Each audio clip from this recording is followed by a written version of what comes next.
Hi everybody and welcome back to the Order of Narvosc. This is session 41, the Verdant Jubilee. We hope you enjoy. We leave Limbo. We're heading towards Sydonea. Beatrice gets a floating disc carriage to shepherd her on this journey. Ruby gets a new mount, and we go first to the Druid's Grove. It used to be enclosed, and now it's basically open garbage trash. Everything's not magic anymore, and that's because Golmak died. But we decide to push through, and we come across Golmak's water horse creature, who we have to basically persuade to cross the river. And because Velphie and Professor Friedrich were friends with Golmak, it let us pass, and it seemed very much in turmoil and in grief. But Velphie was in a hurry, so we were not going to rest, and we were going to push through. And whenever we do take a rest, we learn that Ro has nightmares.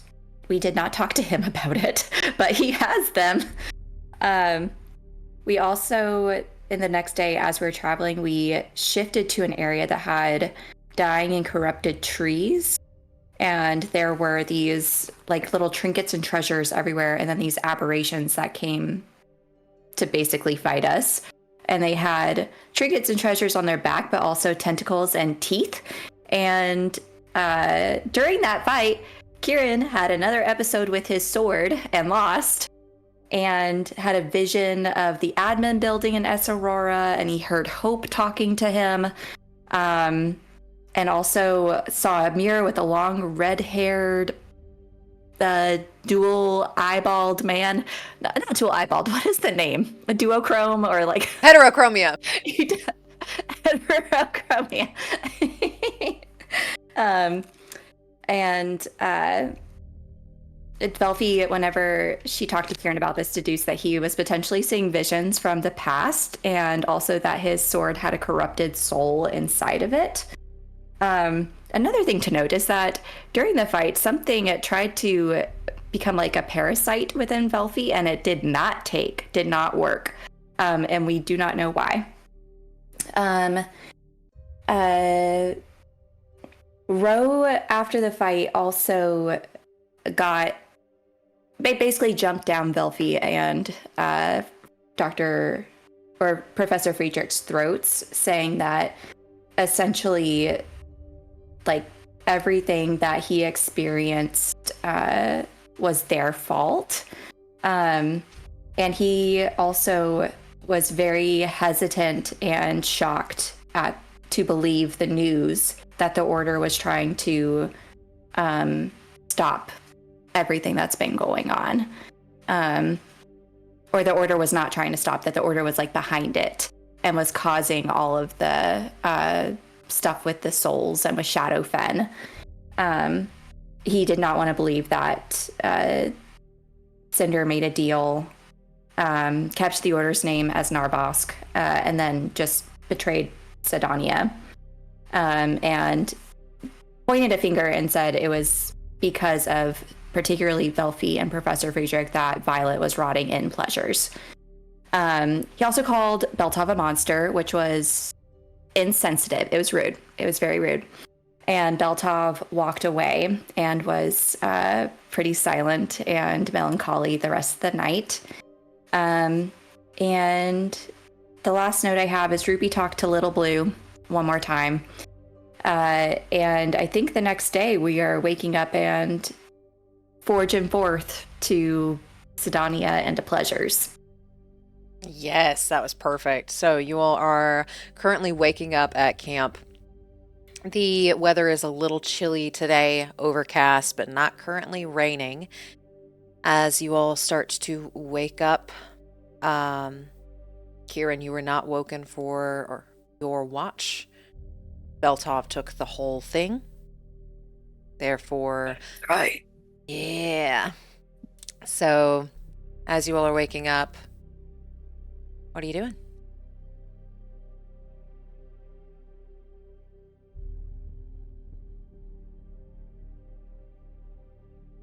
We expect to arrive today? You expect to arrive tomorrow. Tomorrow, okay.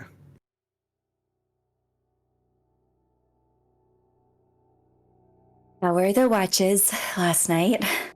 I was not woken again, but I'm not complaining. It's actually kind of peaceful to not sleep alone when you're traveling. Well, I can't tell you how the night was. You'll have to talk to Beltoff. I didn't do anything last night except be an unconscious slump.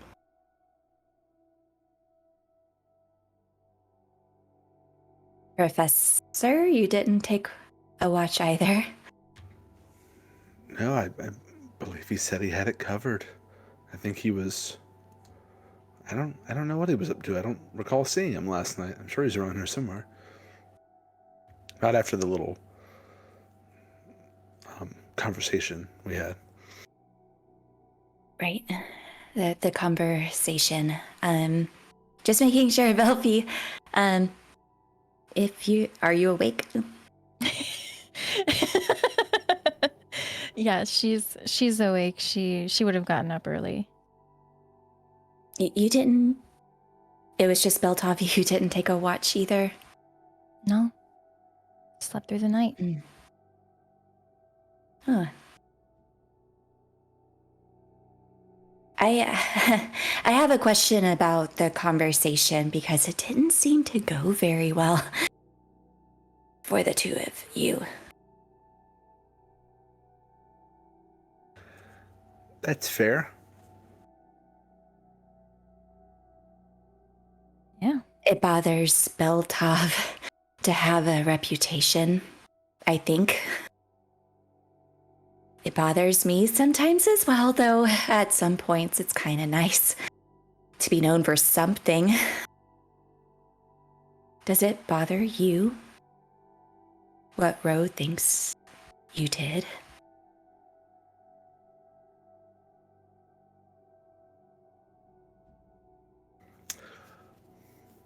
It doesn't bother me so much that what Ro thinks, I guess. But everything that happened does. I mean, it sits with me. I think back through of what could have been different. Little things here and there. There are things I would have done differently. But I certainly didn't go into it thinking I would be wrecking my home. Sydonea is the only place I've ever lived. Yeah.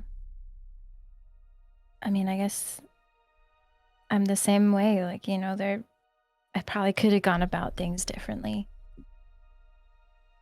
I mean, I knew the longest, and it took me a week or two, I think, Mm-hmm. before I even told anybody.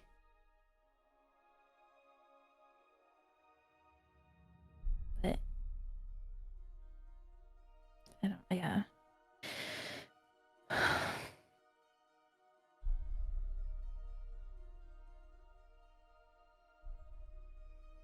What happened, happened. Whether we intended it to or not. I try to focus on the follow through. I think if we were to stop or fail and leave Sydonea in the state it is, then I don't see that as an option.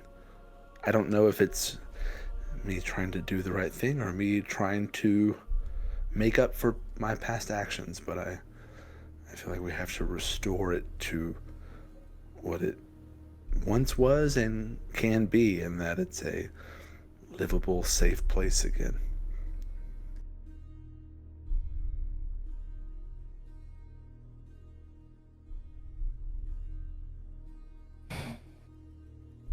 Yeah. I don't know if Ro... I'm sorry. You don't know what about Ro? I don't know what Ro would have done in the situation or not. There's definitely... We could have told more people. We could have decided not to go through with it. We could have tried to actively stop it. We could have shouted it from the rooftops. I don't think any of those were a certain path either, though. not me making excuses, just I've thought about this a lot, sort of the effect that little decisions have on how things go. It is hard not to think about them when there's drastic consequences.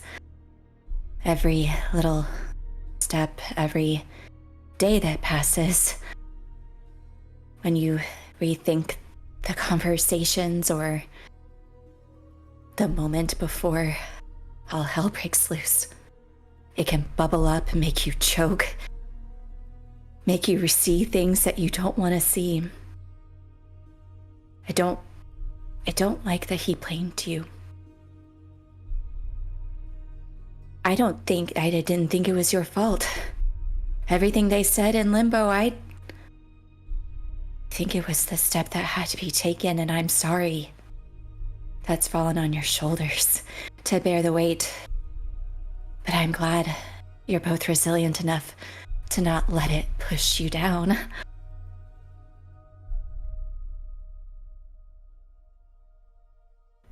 I appreciate your perspective. I don't think many people would share it, but it makes me feel a bit more reassured in what I'm doing and what I've done. Yeah.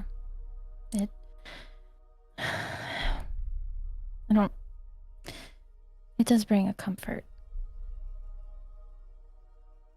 You know, like I gone back and forth in my head about this whole thing day after day. You know, like, was it really my fault? But I do, as the professor said, I do appreciate what you said.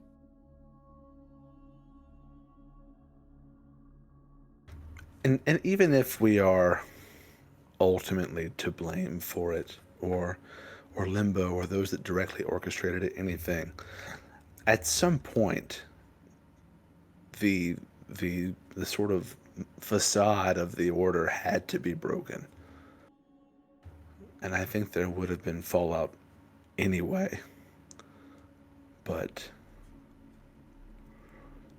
I guess some days it would be nice to have not been so directly involved. But then again, maybe I would be in Rose's shoes. Maybe I would have the wool pulled over my eyes and I'd be fighting for this order still. So, as terrible as it was, I guess I'm appreciative that it has happened the way it has.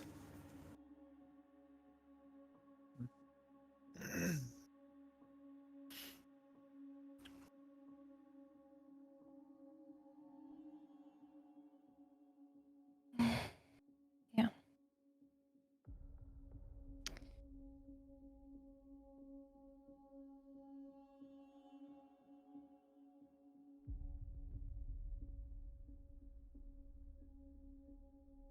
Well, I guess we should all get going.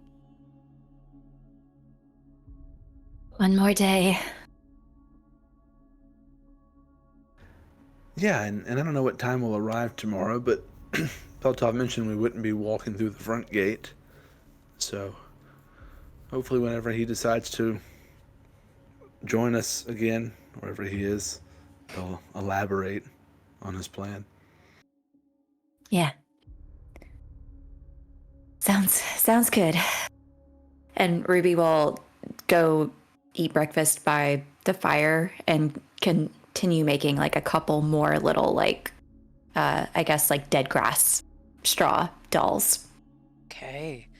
And while you all are conversing and getting everything set up, Beltov will jump from one of the trees around the surrounding camp and make his way to you all. Before we go in, I need you all to promise me a couple things.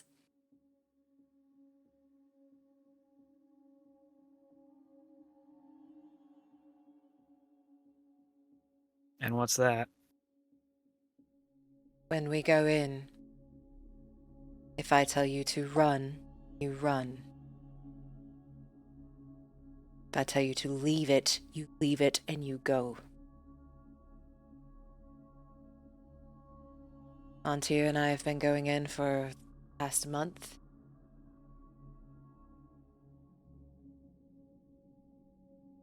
It's not very pleasant.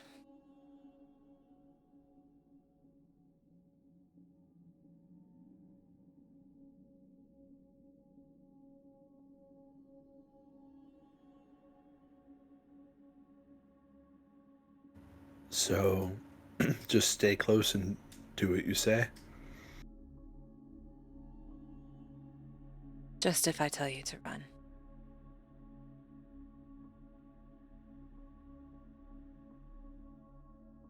I won't leave without Ontir.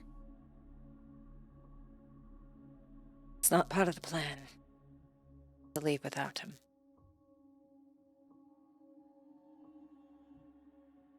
Is there a secret part of the plan behind these good words and well wishes and promises that you're looking to be some sort of martyr? Not at the moment. No. But, and he'll start actually showing you all hand signs. And he's trying to teach you sign language for common basic instructions to go in. For example, run, halt, things of that nature. Very tiny little phrases that could be used in a roguish type go in, go out. So you all will have slight proficiency in sign language going forward.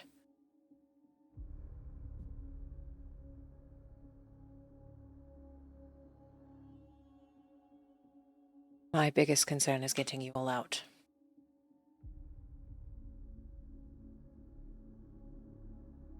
As you can imagine, people from Limbo are not looked upon very highly. The Order has taken a lot of steps to make the rebels look even worse. Do you know of anyone in the city sympathetic to our cause? Seraphina, but Seraphina will not leave. She likes the dramatics of being in the city too much.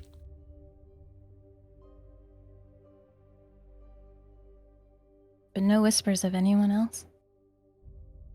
Loot.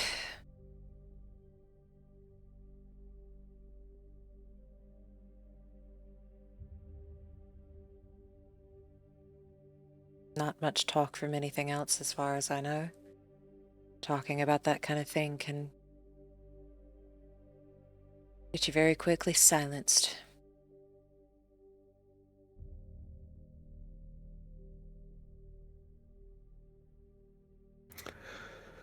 Do you think people will know that we're not from... I mean, people may recognize us, but will they know that we're affiliated with Limbo? He looks around at you all. They will know you. And they will know you. As he looks at both Velphie and Professor Friedrich.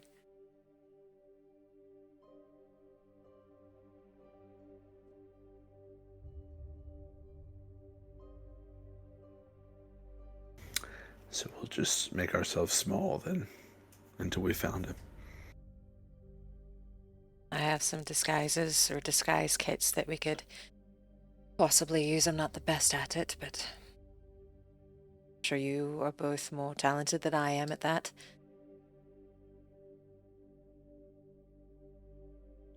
I also have one. Disguises.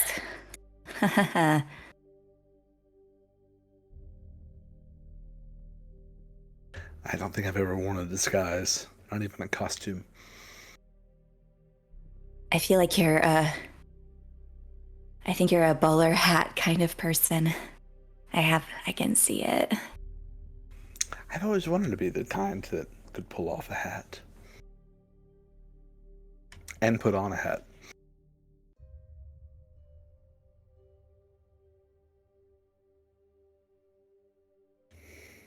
How are we getting into the city? same way I've been using for quite a while. It's a underground entrance on the outside of the city. Leads you to layer 13.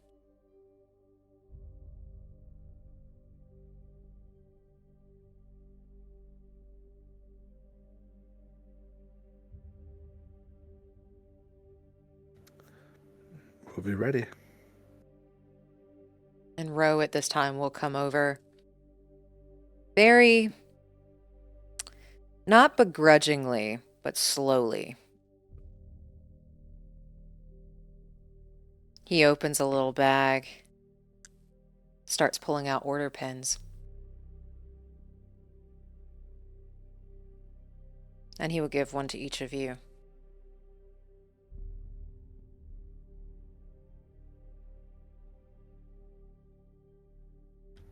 All 4 of us? Do you think people will believe us? He gives like this little shrug. But at least if there's any communication, you'll have access to it.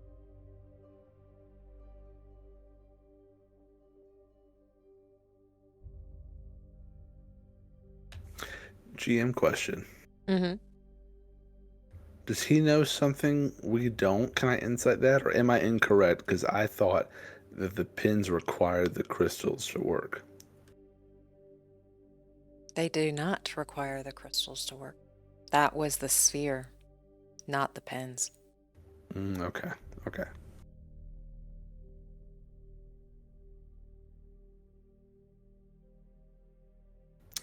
I'll put it on then. Yeah. Velphie will take one and put it on.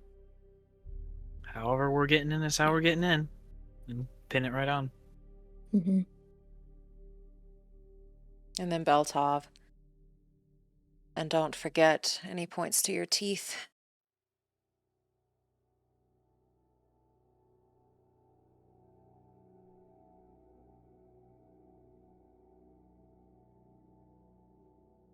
Thanks for the reminder. Sure we won't need them, though. Here's to hoping.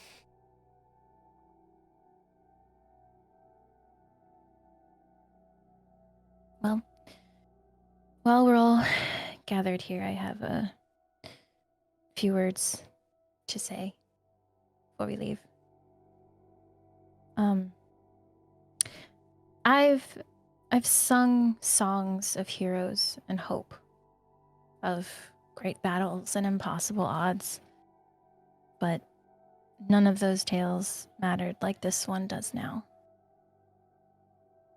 Antir is more than a name to me. He's the reason my heart still beats in rhythm with hope. And Violet is also someone's light in the dark. They're not forgotten. They're not lost. Because we are going to find them.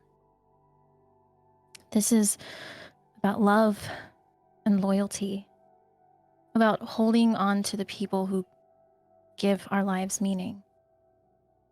I don't care how many walls stand in our way, we'll tear them down. I don't care how deep the darkness gets. We'll carry our own light into it. So as we go in, not just as a party, but as a promise that we bring them both home.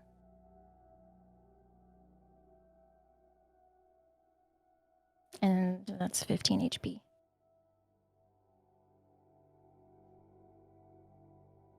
Thank you.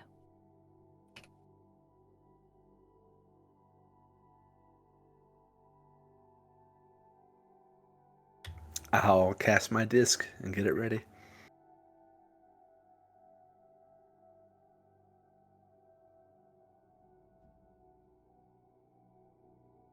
Is there anything Ruben? Ruben. Ruben. Who's that? Trying to say Ruby, and then I was trying to say Quirin, and it came out Ruben. Good name. No, you're Ruben now. Sandwiches on the brain. Are you Yeah. hungry? Ruby, Quirin, There we go. Is there anything you all wish to do? Well, Velphie has given the speech. Professor Friedrich is getting the disc ready. Is there anything you two wish to do before you set out?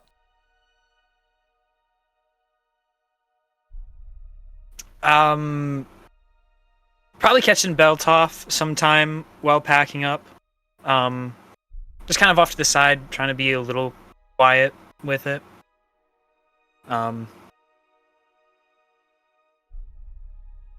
So what? Just wanted to spend the night alone? I wouldn't have been able to sleep anyway. I might have, with what we're doing, it might have been worth it to try. I'll be all right. Does he look all right? Roll me a perception check or an insight check.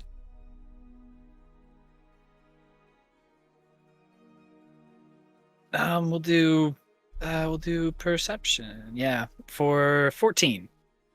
With a 14, you see the dark circles under his eyes. So Beltov is a drow, silver skin, like molten silver eyes, but his skin is always this like bright color with a tint of blue.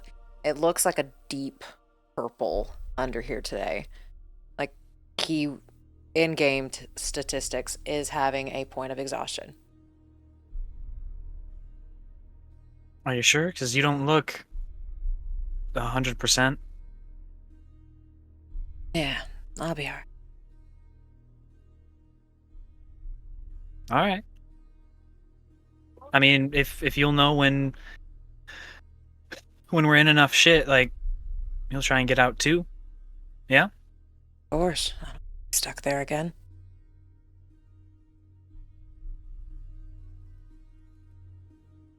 And Kieran will start walking away, but then he'll turn around and then walk back. And he looks just a little uncomfortable. It's not super noticeable, but he doesn't usually ask personal questions. So, how do you feel about last night? On what was said? It wasn't all nice. He averts his gaze and starts making sure his pack is set up and that it's on his horse and everything. Nothing said that wasn't true. And you know that for certain. He doesn't answer that.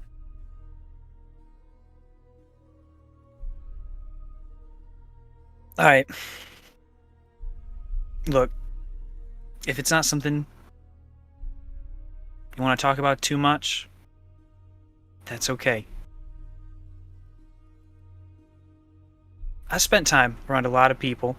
A lot of people have had a lot of thoughts about me or about some of the other people I hang out with.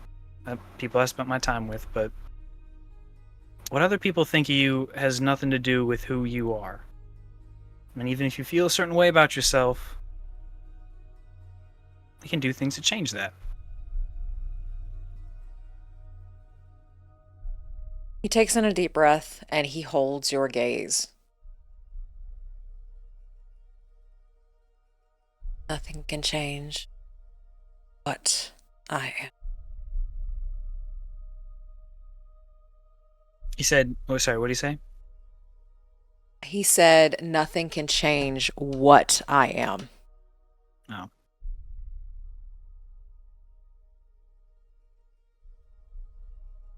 And what is that?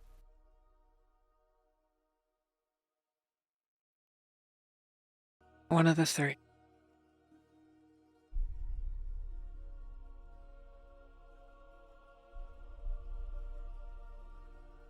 I think he'll just stand there and nod as he's just thinking through his answer.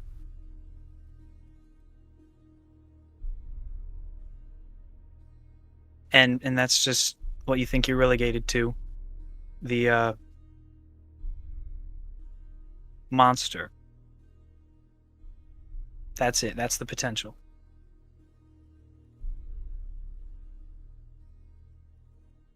If you knew what it was, I think you'd think the same.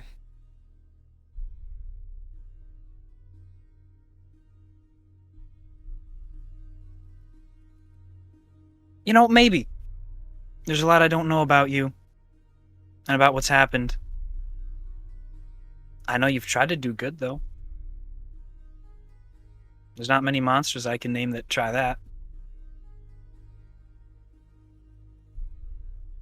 But that can be something you think about.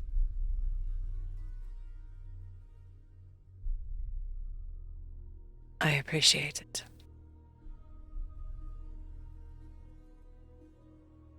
Well, we trust you bringing us in. We trust that you'll get us out in one piece, so let's think about that. All right? On my honor. I know, like, just give, like, a awkward half smile and just, like, pat him on the shoulder and continue packing up his stuff. He gives, like, this little, like, head nod, and there's a little bit of a smile there as you head back. But roll me an insight check. Oh no. 4? Nothing. You don't catch anything. Are you sure a 4 doesn't beat whatever DC that was?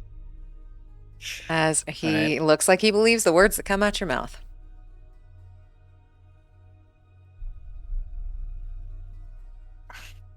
All right. Then, like I said, going back to pack. Okay. And with that, Ruby, is there anything you wanted to do before we head out? Yeah, she'll go over to her little brown horse. You don't have to go very far. Oh. Oh, there you are. How are you feeling today? It's not gonna get much easier, so... Thoughts?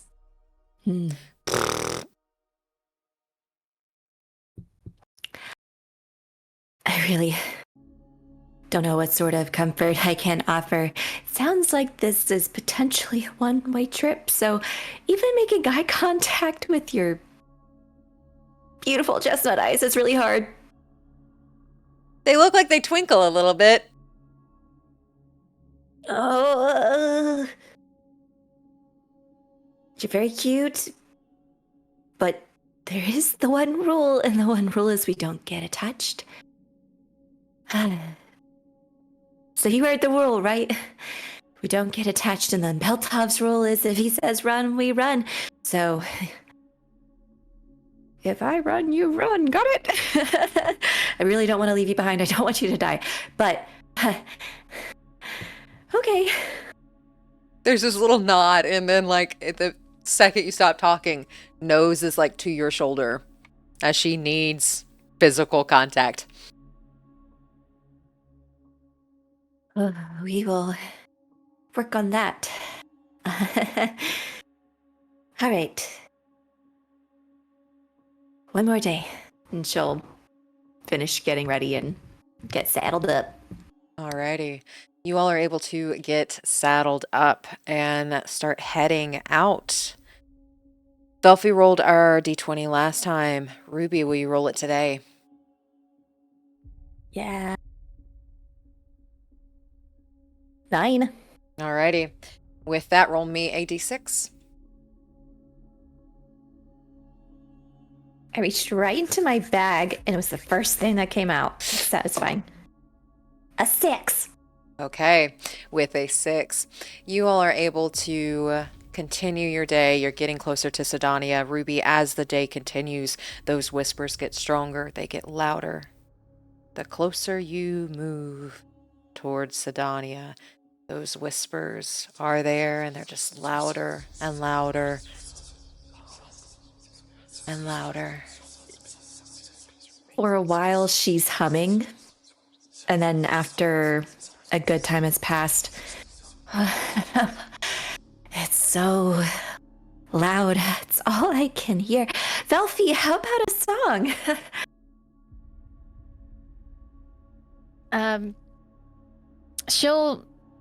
Velphie was kind of deep in her own head, but she'll just kind of like a little confused. She'll take out that the new oh my god, it's not a banjo.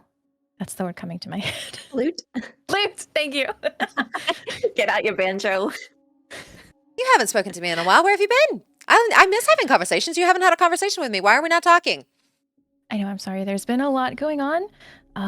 But we're here now, and would you like to help me play a song?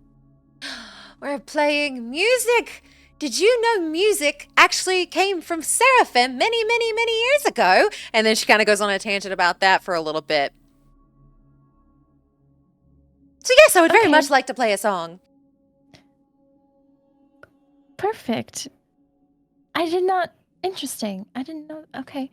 The city Okay. or the land of angels, of course. Yeah. That makes sense. Okay.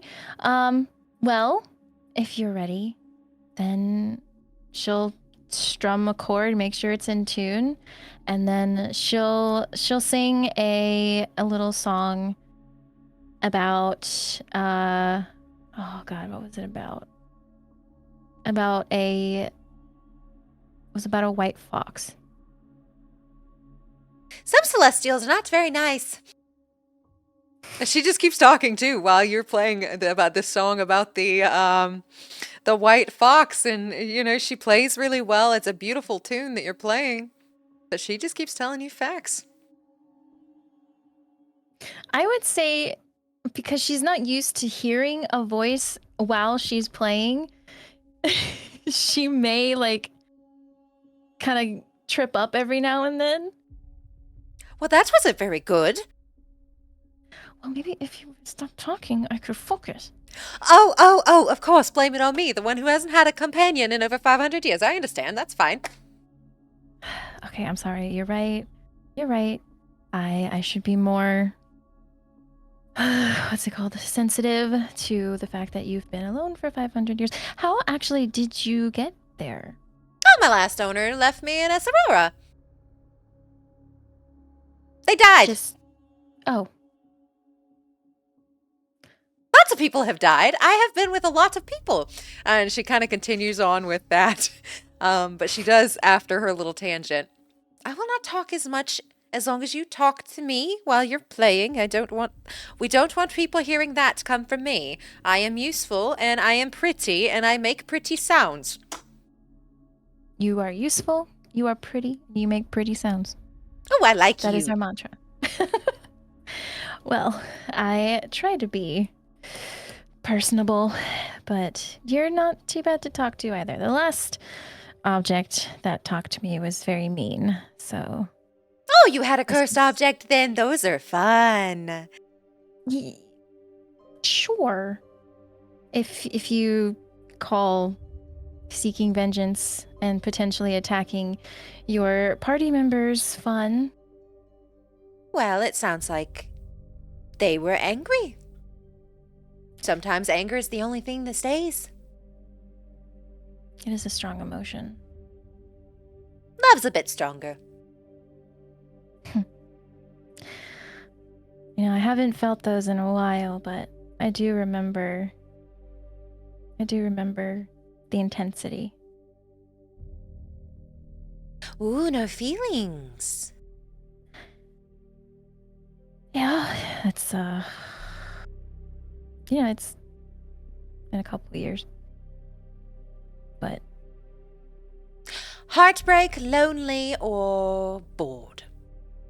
Or did you not want to be scared anymore? There's a lot of fables about that kind of thing.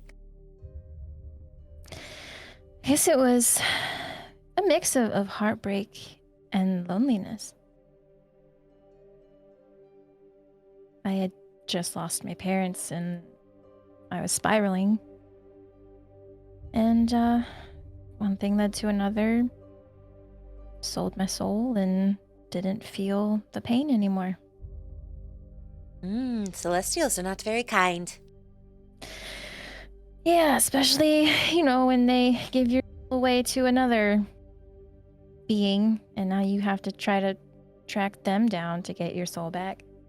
Well, if you traded it, it's a type of currency at that point, so what do you expect people to do? I don't know. I guess because it feels like, that it's like it's mine, You sold it, it's no longer yours. That is how currency works. If I give you a gold piece, it's no longer my gold piece. If it is, I am a thief. Well, call me a thief then. Well, then you're a thief, but it doesn't sound like you're a very good thief if you haven't gotten it yet, so you need to work on that. There are plenty of good thieves. You need to find yourself a good rogue. Well, I used to know plenty. They're all dead now. I used to be a dagger for one. And she just continues talking. Okay. And she'll continue listening and trying to play the song at the same time. If you're still playing, when you play, she shuts up. Okay.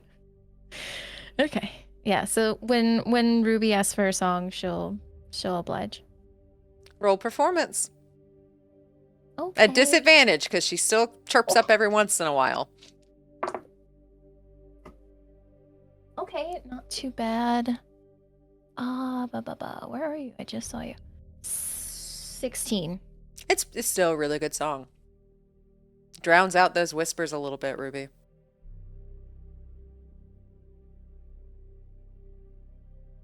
Music helps the skin to not crawl.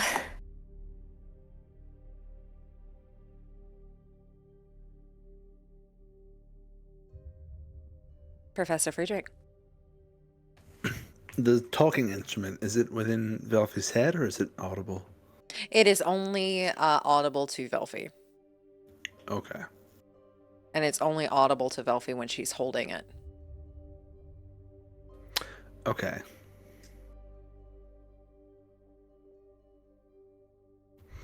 We certainly have a thing with talking equipment, don't we?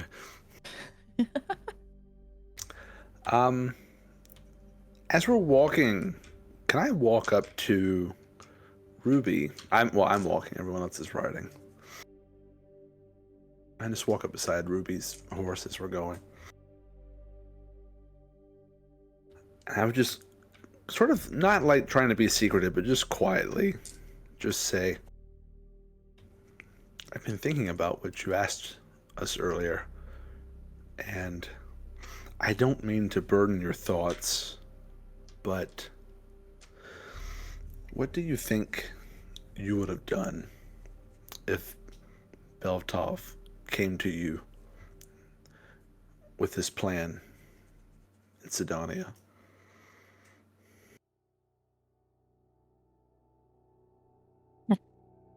It's very hard to say.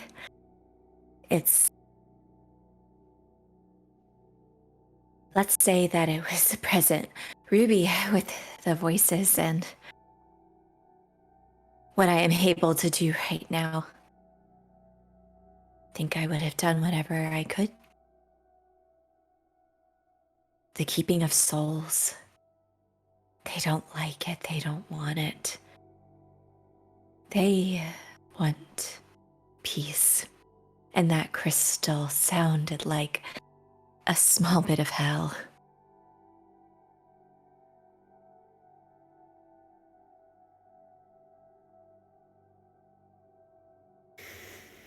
I don't think anyone could blame you for that. I mean, it's an act of liberation then. That's what you did. Some days it feels like that. I've thought about it as several different things, but when you ask me, I don't know. You seem to understand it better than most everyone else we've talked to, so I was just sort of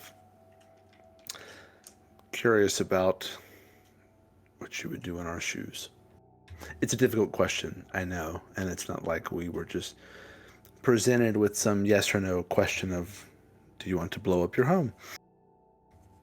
But I think about it a lot, and you seem to have been thinking about it too, so I appreciate you entertaining my curiosity. If that's what you want to call it. I'm happy to provide the entertainment, though I think that is usually better kept with Velphie.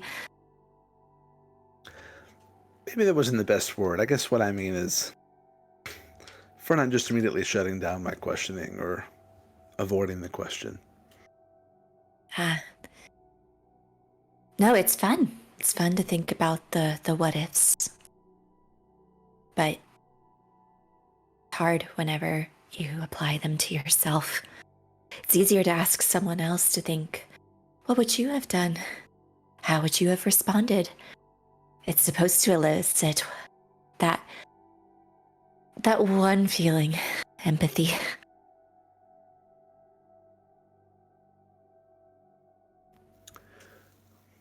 That is true. It's harder. Go ahead. I was just going to say, there was certainly a bit of, maybe subconsciously, a bit of that in my asking. You know, some sort of shared understanding. I only asked because to be at the crossroads of internal motivation and external perception, it's interesting. And it can be hard. In a way, I guess you could say I was curious because it's not something that everyone has to deal with.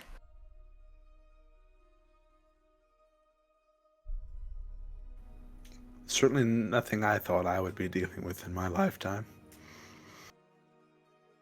Well, you do seem to have lived a very long life, so there always has to be new things around the corner, right? Not everything can be the same.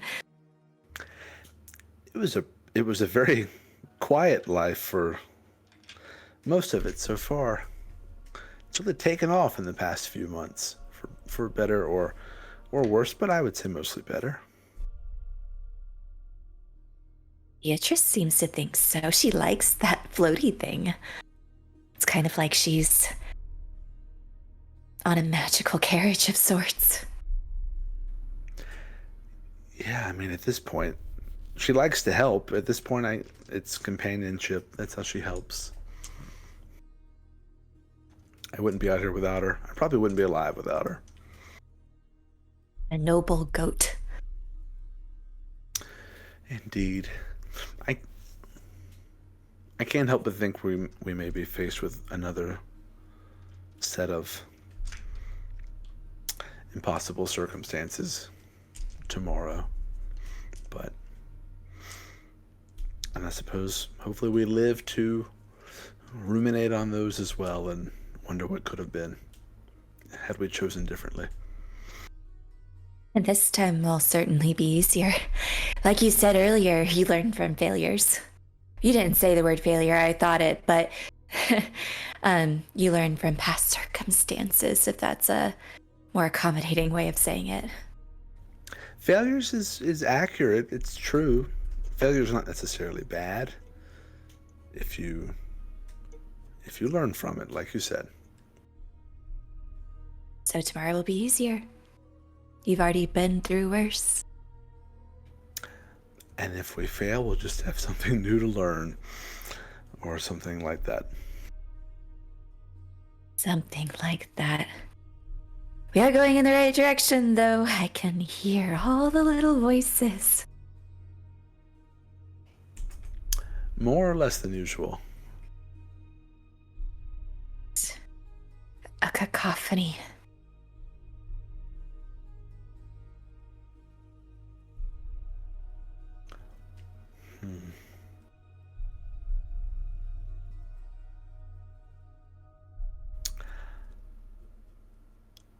I think Friedrich would just look really pensive then and get quiet. Ruby would too, humming and trying to nod her head and listen to Velphie's song.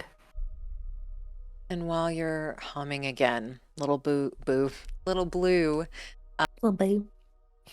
we'll perk up just a bit. It was.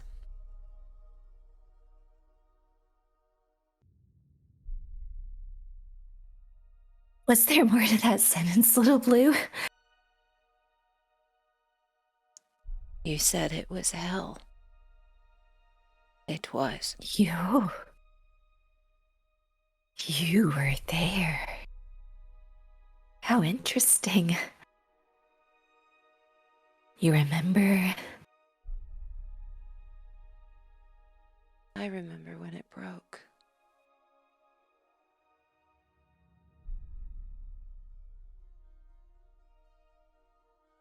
Is it still a slice of hell now that you're not there? Can't you hear them? I can.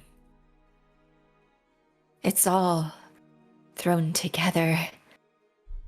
An odd sound that is... It's not instinctive to respond to it. It feels more natural to run. Broken, tiny pieces. You don't have to stay with me, Little Blue. You could turn and go. You don't have to return. You're not the broken, tiny piece.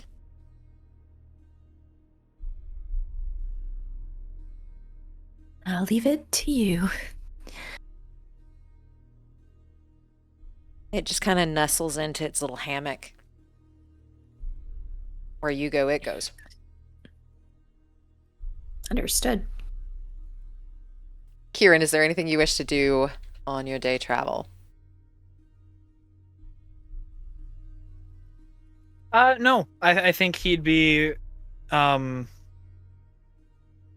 quiet as well. Just like, because everything that was just mentioned is still news to him as well.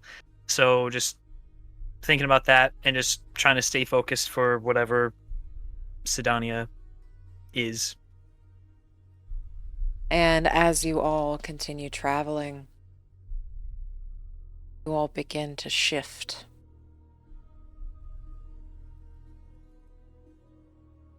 You get this scent of something sweet. One that is becoming familiar to you. One that feels like home to one of you. You begin to feel a light rain on your skin, and the sounds of joyous laughter and music and feet dancing in puddles that are starting to form fill your senses. It appears to be early afternoon, and it's warm, very warm in comparison to when you or where you just left from.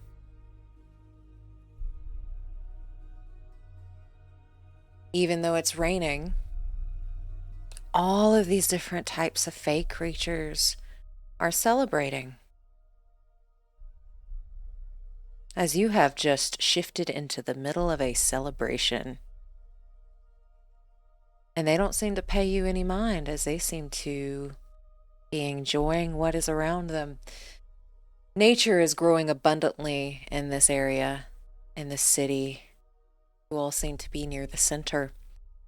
Flowers and moss cover the walking paths. Vines and greenery cover the shops and entertainment. What all are you doing?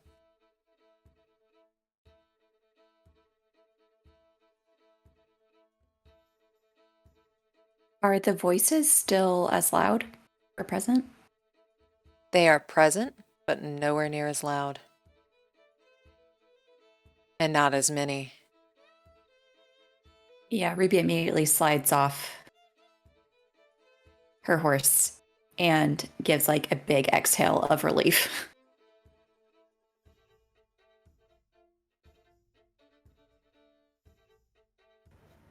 I definitely prefer this one to the other, less colorful place.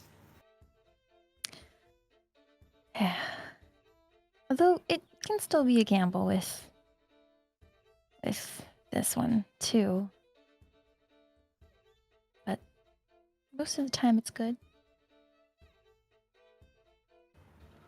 That is true. There's that time, Ruby, you turned into a large cat, and then I was drop-kicked by a small man a time before that.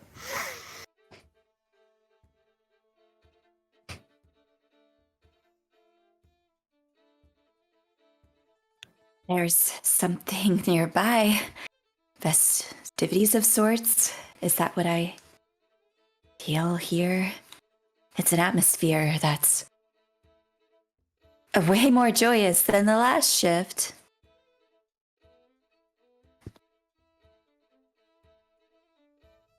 Well, I guess, do we want to get involved? Are we curious enough to find out what it is?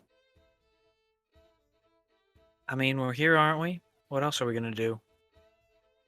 I'm nosy by nature. Quirin, is any of this familiar in any way?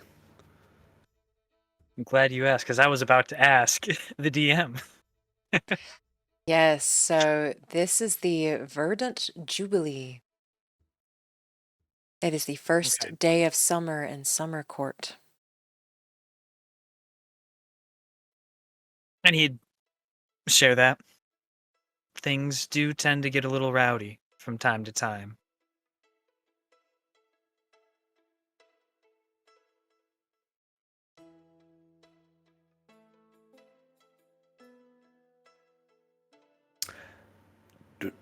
Should we revel or blend in, or are we in danger? How rowdy?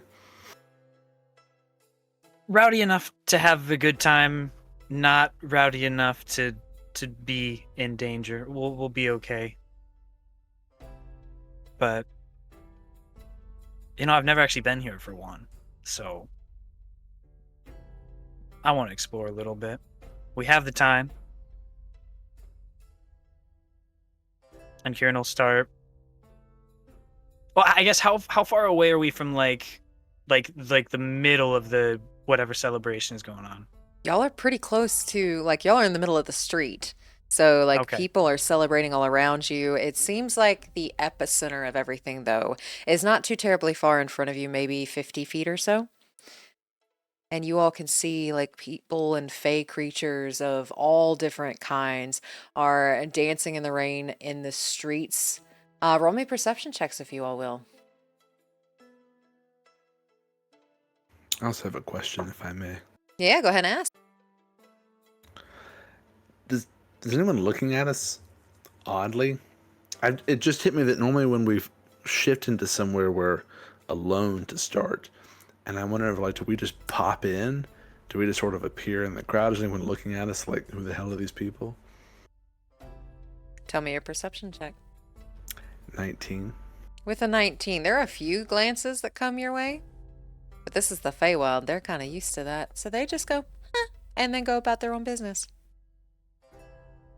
As you can see with a 19 too, like, there are a bunch of people of, like, you see people with, like, long noses and sharp teeth with big grins and big eyes. You see people that have fur-tipped ears that look cat-like in nature. You see toad-like beings that are walking around on 2 feet. You see people that are similar to Quirin. You see people who quite literally look like walking tree stumps are making their way. So this is the Feywild. There are many different types of people and beings in this realm that you are not used to.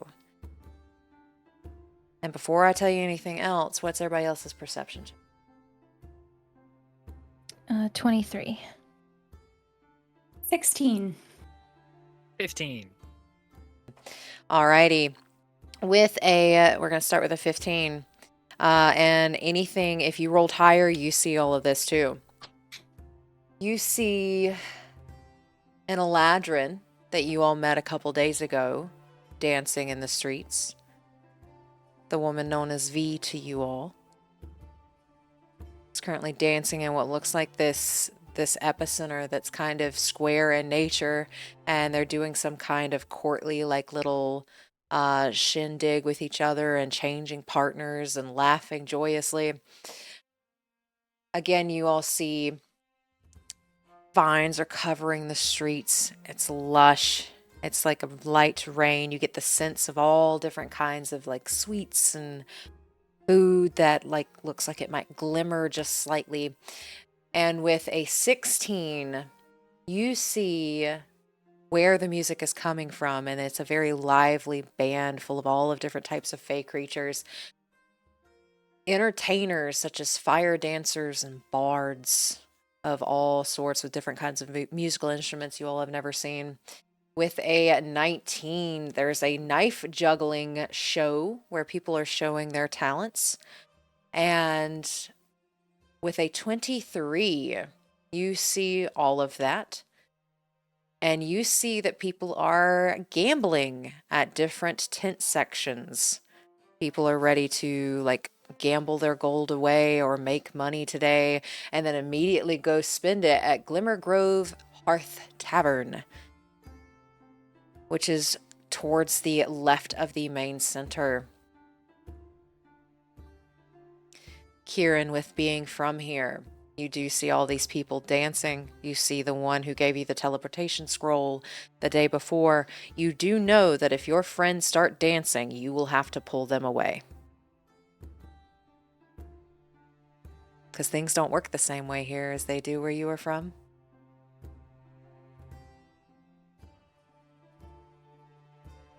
They can dance. You just need to make sure that someone pulls them away. Or they will dance the leather off their shoes and they will not stop.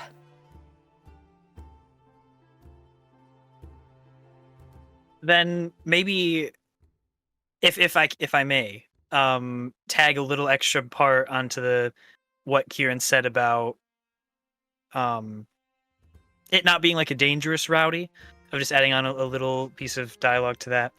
If you do decide to go a little crazy dancing with all of them, just let preferably me know. Are you looking for a partner? Look, I'll put it politely. If I was, I'd be more direct about it. Well, we'll say that. We'll say I would have been more direct about it. It's just you just might not want to stop. Then you'd be left here for a while. And I don't know how much stamina you have, Fred. You could just dance for 2 hours and keel over and die. I don't know.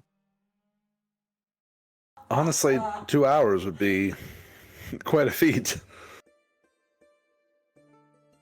It's just why you let me know, just in case. Can I insight the nature of this? Is he telling me it's some sort of like enchantment, or I'm just a little bit fragile? Yeah. Okay. Fair enough. Maybe. Roll whatever you think is applicable here. I mean, he's not trying to hide anything, so.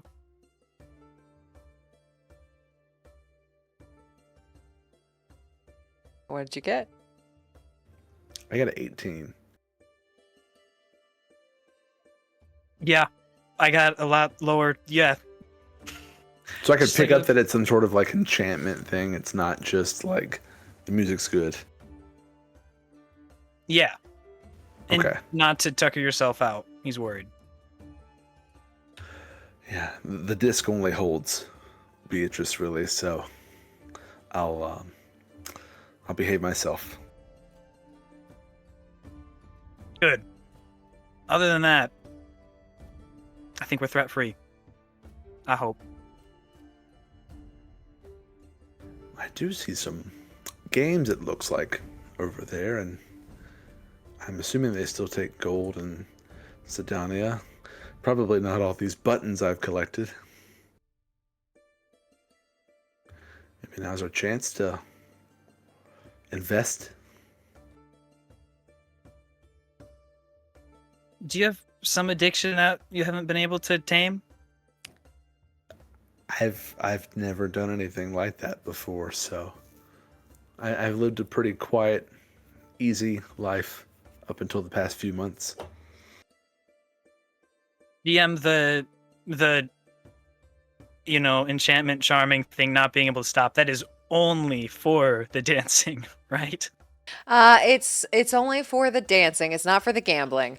But as a Fae, you do know, do not give someone your full name because they can take it.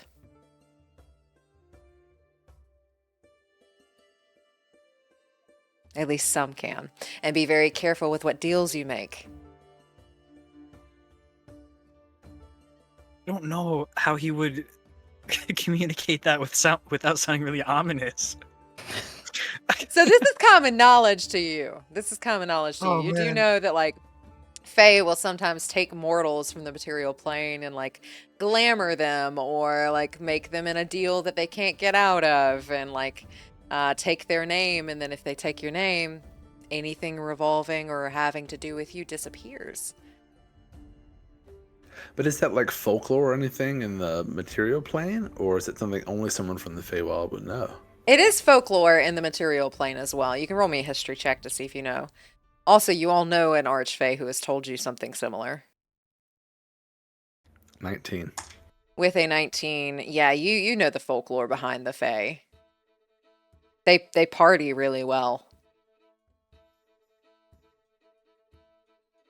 I guess after to add more onto the conversation, Quirin would start walking away after talking about threat free and then turn back around.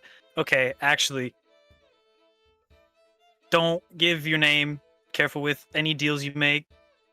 Basically just saying everything that was just shared. It's a lot. Don't ask questions. Just be careful. Okay. Okay.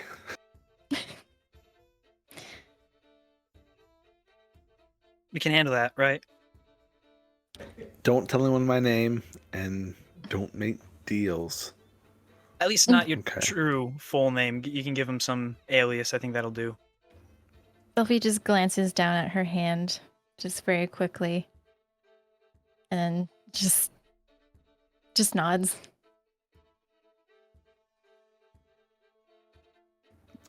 No deals. No names. Okay. I can do that. Yeah. All right. If I think of any more threats, I will be sure to let you know. I can't think of any right now, so I think we're good.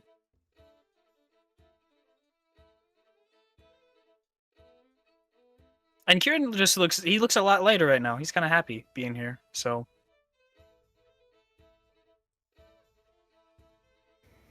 Well, I mean, should we try to stay close? Should we stick together? It's hard to tell how long we'll be here, but there's no point in just standing here. Like you said, we might as well participate. We can travel on as a group. That's not frowned upon, I don't think. If others feel different, though, then others feel different, but... Let's go. Which way are we going first?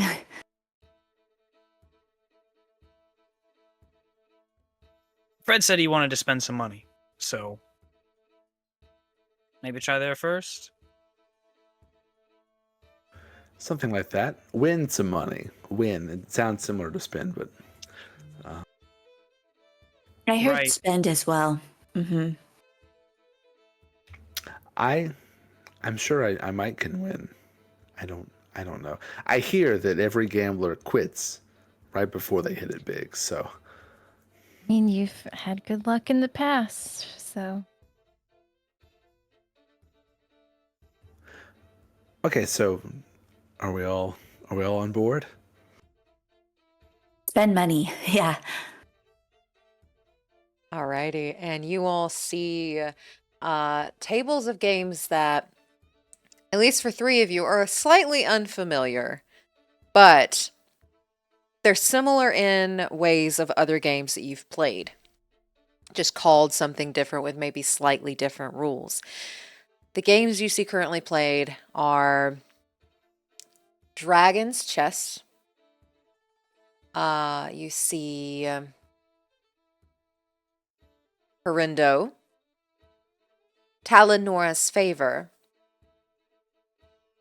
Gambit of Necrosix, and there is a drinking contest in about 30 minutes, according to, a couple of people are advertising go to the Glimmergrove Hearth Tavern, where you can put your tip down to see if you win the drinking contest for today. And of course, everybody is carrying around these big mugs of ale and mead. Some people, the bigger fae, even have like these giant liters full. As everybody's drinking, you hear the joyous laughter of everybody. There is even a person who will tell you your fate. A person who is doing divine readings, or at least they call it that. What all would you like to do? Where would you like to go?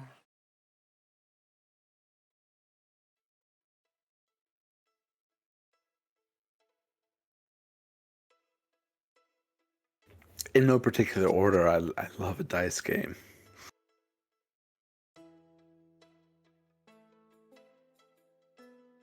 Dice sound fun. Mm-hmm. We can do that first. I'm contemplating the drinking game. Maybe not the best idea for what we're doing, but we'll go dice.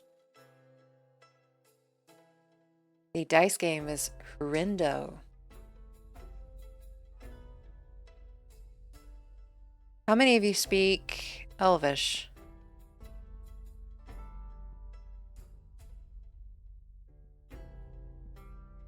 Velphie does. No, I chose the weird languages.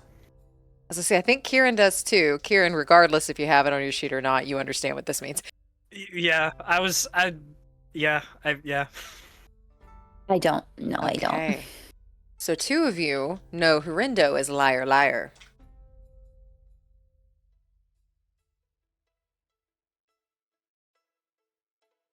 And it's a dice game. So you all make your way over to the Horindo table. Lots of people are already drinking, gambling. And how Horindo works is this is going to be a buy-in. It is 30 gold pieces each. And you all are met with a person with a very sharp nose with a little wart at the end of it. And she's got this red skin and she just looks at you and cackles. You buying in?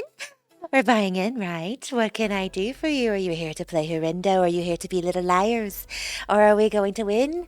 What are we doing? Are we getting on board?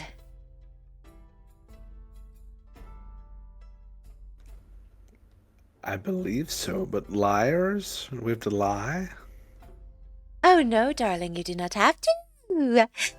It's all up to you. You never have to lie. I know I cannot lie.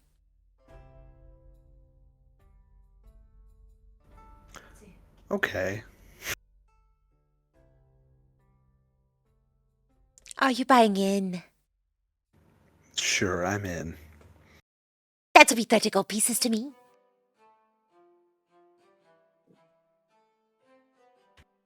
I hand it over. Perfect, perfect, perfect. Anybody else? Kieran will lean over to Fred. I know this is a really bad time to ask. Can you spot me 5? Hey, no problem. And I actually put down another 30 on the table. And you too. Why not? And Velphie will hand over 30. I have buttons. Is that acceptable as currency? It's a lot more. It's fun. It's more fun to play with than gold. They make a nice little hollow sound when you drop them. Roll me persuasion. Ooh, okay.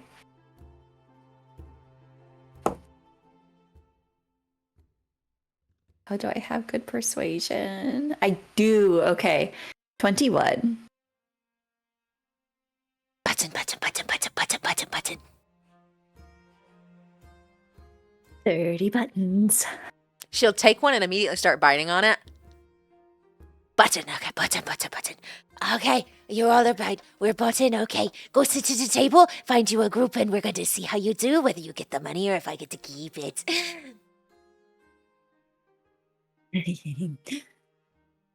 And you all are able to find a table with 4 spots available. And the goal of this game is to be the last person with dice. You all are, if you would, roll a d6.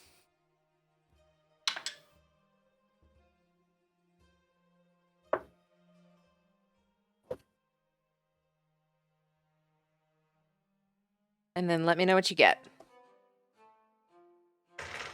I got a 3. 4. 6. 6. 6. Alrighty, Ruby and Quirin, or Ruben, go ahead and roll another d6 as a tiebreaker. Oh, 3. I got a 3. Roll another. Rollies! Face off. Okay. 5. You're lying. We haven't started the game yet. All right. 6. 5. Alrighty, with that. Also, if anybody wishes to cheat, let me know in your secrets channel. If you get caught, though, might not be good for you. But with that, Quirin, you're going to start. I need everybody to go ahead and roll 5d6s. Do not let anybody know your numbers. Roll 5d6s.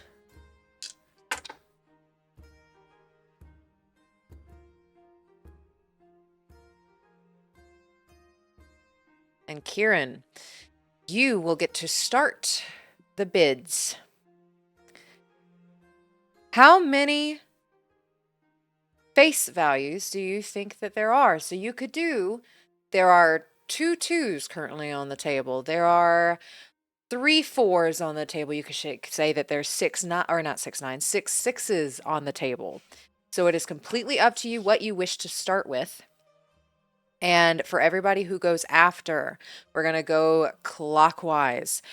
Everybody who goes after, you have to either A, up the number of the face value, up the number of how many face values there are. For example, if you say there's 2 2s, next person would have to say there's 3 2s or there's 2 3s. Or you could go 3 3s. So you just have to keep going up until somebody calls you a horrendo. 6 4s. Okay, 6 4s. So next up would be Professor Friedrich.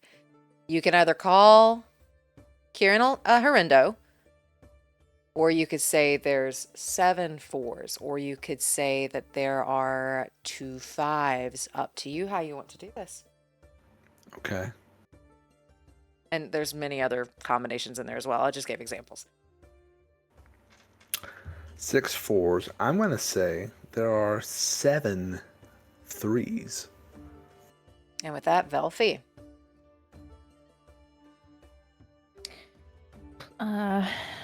So 6 4 7 3s.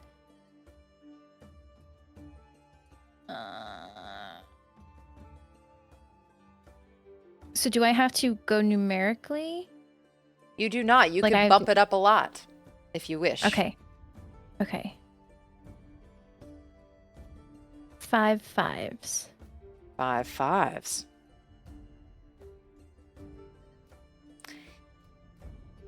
Six 5s.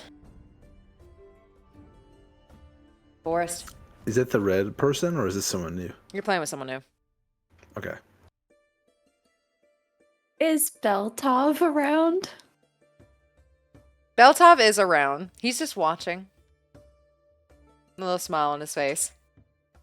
I'm gonna look at where is he located? Like, is he standing behind a certain person?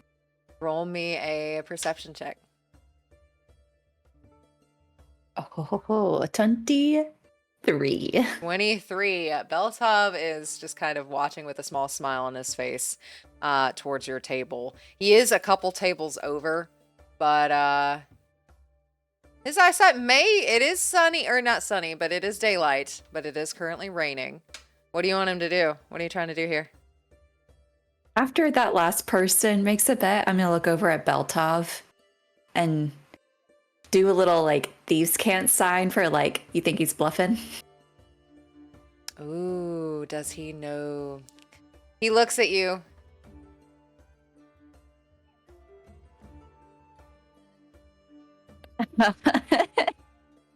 He does not know thieves can't.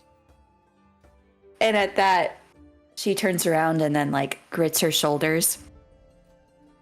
Hirindo. Okay, we're calling a bluff. Alrighty. So with that, He said 6 5s. How many 5s does everybody have? 1, 2, none. So there are 3 at the table. So let's see. He is a liar. If there are fewer dice showing than the bid, the player who placed the bet loses this round. What that means, they are a dice out. They lose a dice. Izzy just kind of grumbles. And we're still going. Go ahead and roll another d6. See who gets to go this time. Do we keep the 5 that we rolled? You do not. You get Okay, to roll so them again. Okay. He gets 4 instead of 1. Or 4 instead of 5 this time. Okay. So you just want to be the last one that has dice. Mm-hmm. I got a 6. Got a 4. 2, 5. Professor Friedrich, you go first. Start our bid. Let me roll my dice. Yes, everybody go ahead and roll.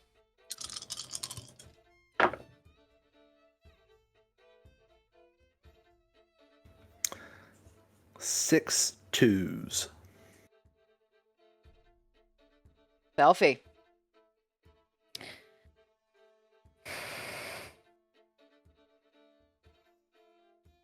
4 3s.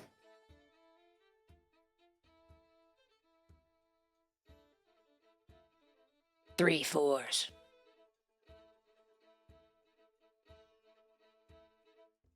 Ruby. 4 4s.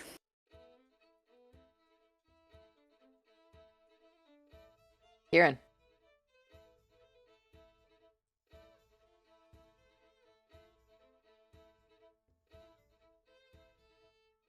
5 5s.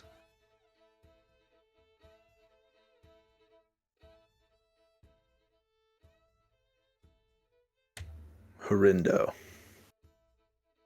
Hey, how many 5s does everybody have?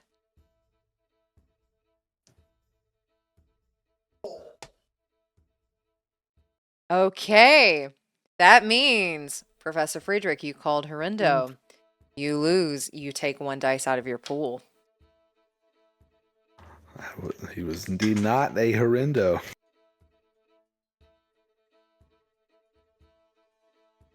With that, go ahead and roll me another d6, everybody. I got a 4 again. 5. Okay. Velphie, you start. What is your bet? Yeah, go ahead and roll your dice.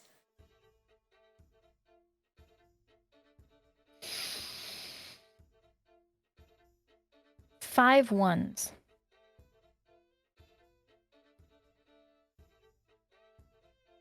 Horrendo. How many 1s does everybody have? Okay. That is 1, 2, 3, 4. You said 5 1s. Yeah. He wins that round. You take a dice out of your pool. And just to keep us flowing, we're going to start going just clockwise and keep going. So go ahead and roll your dice.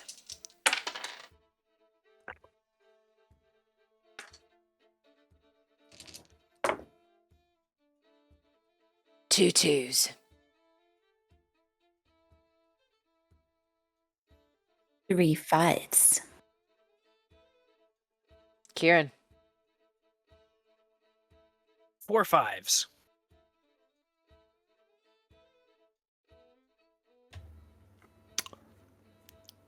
3 6s. 6.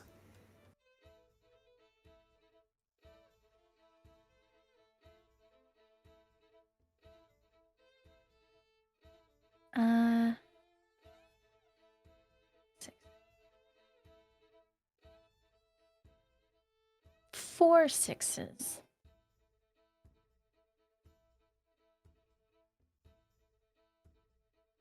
He's going to look at each of you. Horrendo.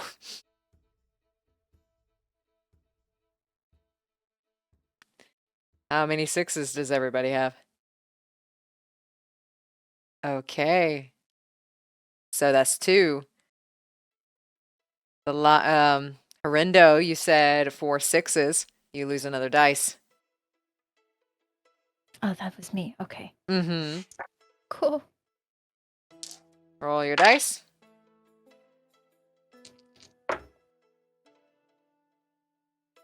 Three ones. 6 3s. Ooh, we're gonna have to call that one a horrendo.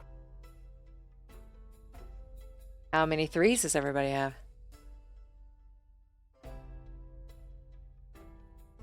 Oh, wait. So Hold on. 3, 3, 4, 5, 3, 4, 5, 6. There were 6 3s, meaning you got it exactly. Everybody takes out a dice except for Ruby, as we all lost. So if you guess it exactly, everyone gets... Okay, cool. Everybody's Great. out one. Okay, go ahead and roll your dice. Quirin, start us what a off. rush.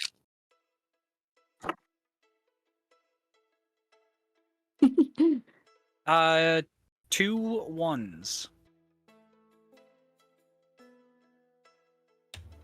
2 6s.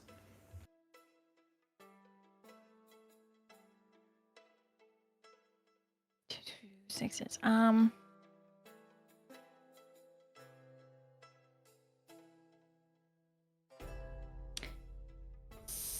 3 2s. I can do that, right? 3 2s, you got it.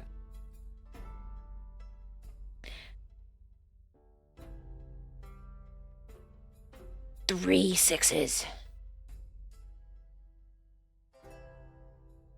The 4 4s. Ooh. 4 5s.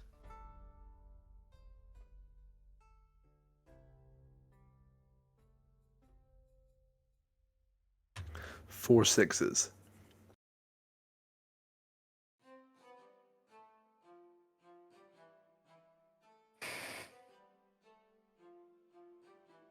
5 4s.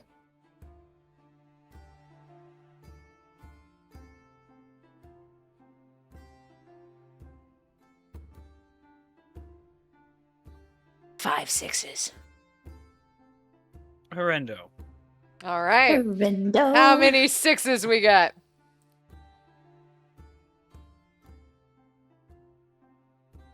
Alrighty, he loses. Takes out a dice.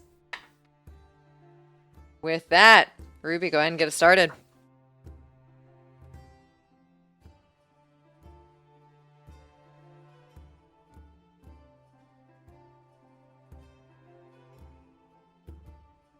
Three 6s.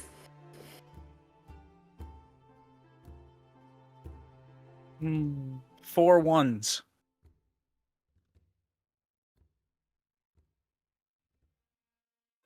5 3s.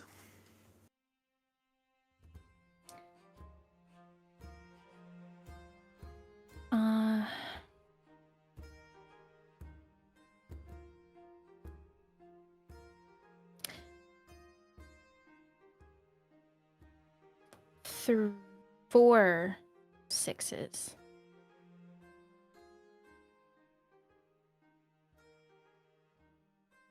Horrendo. 4 6s. How many 6s do we have? So that's 3 6s. Take away a dice. Ruby, start us off. I just started. Is it me again? Mm-hmm. Okay. 4 4s. Quirin is just gonna squint at Ruby.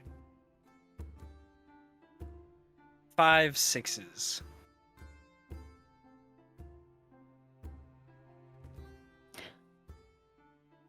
Horrendo. How many 6s do we have on the board?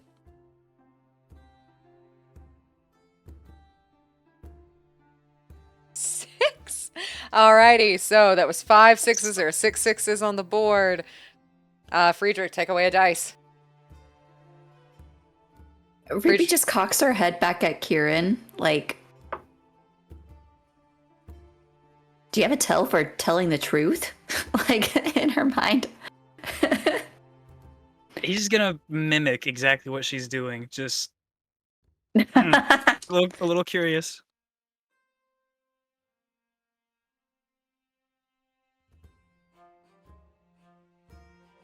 Alrighty, go ahead and take your roll.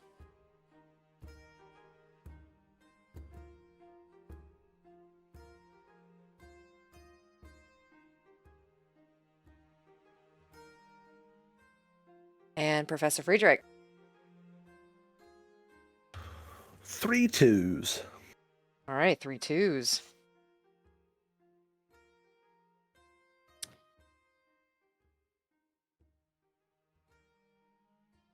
Four ones.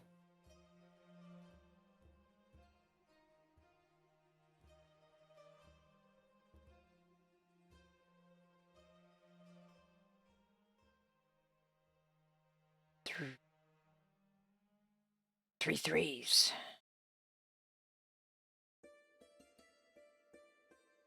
Five ones. Here, I'll just squint at Ruby again. Oh, Horindo. How many ones? 3 4 5. Damn! Woo! Alrighty, everybody takes out a dice except for Ruby. So what happens when you don't have any dice anymore? You are out. So Velphie has lost this round. And you can't see everybody's dice, so therefore you don't know who all is out or not. With that, I need to stop questioning Ruby. We've all lost a dice. Both times I've done that. both times. All right, go ahead and roll your dice. Quirin, go ahead and give your starting bid.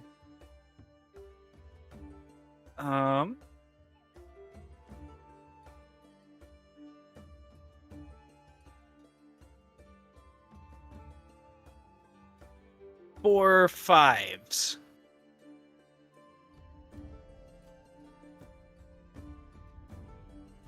Horrendo.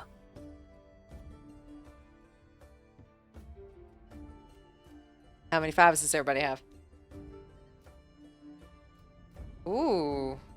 3 4 5. Yeah, he lost. He's out. Go ahead and roll, and Professor Friedrich, roll or give your bet.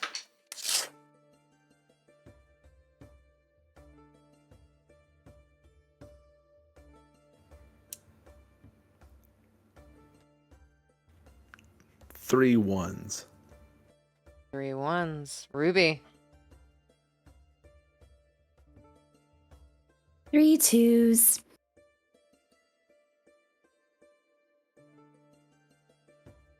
What did Fred say? He said 3 1s?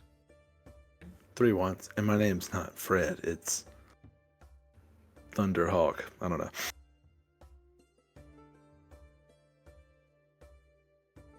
I just took a sip. Oh, that was really cool.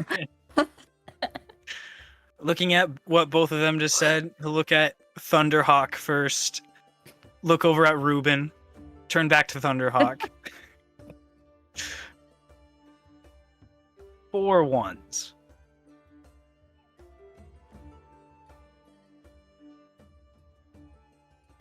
Thunderhawk gives you all a glare. Horrendo.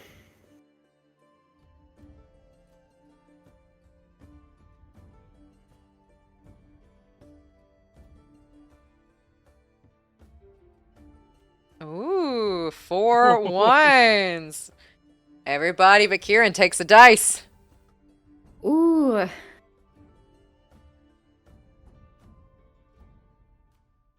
Okay.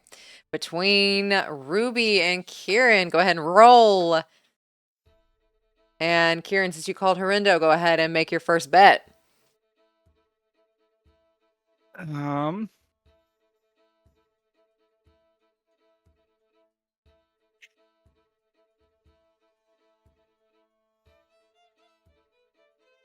Doesn't know how many dice are left. 4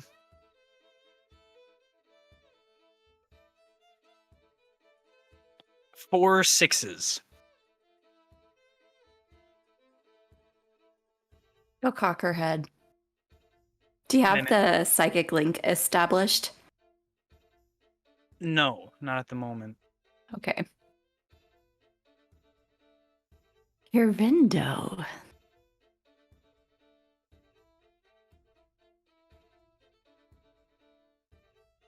You rolled 4 6s? No, sorry, I have 3 dice. Okay. With that, that was 4 6s. Ruby, take away a dice.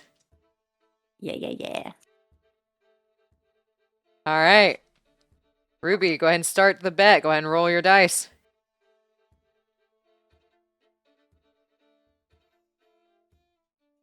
Three ones.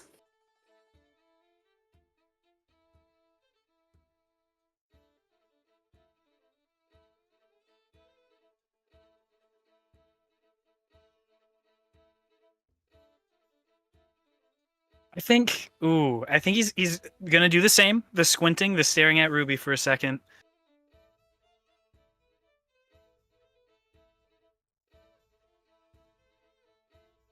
He might just establish the mental connection for a second. Are you sure?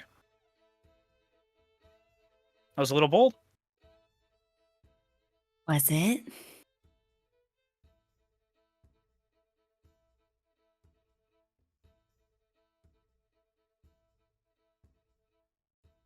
Two 6s.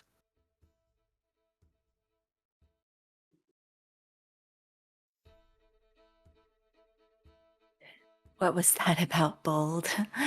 Your window.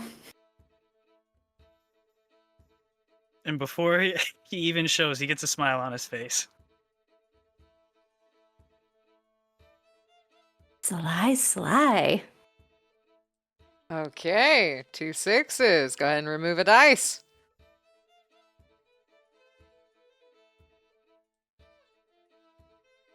And with that, go ahead and roll your dice. And Ruby, set your bet.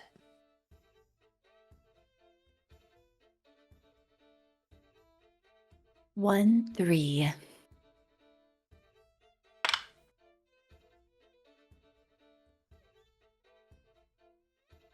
Three 1s. Oh. It's so tempting. Was that Window. in your mind? Ooh, you shouldn't have done that. I like risk. I have 1 once. Woo! Okay. All right, Ruby, remove a dice. All right. Last one. Yep, go for it.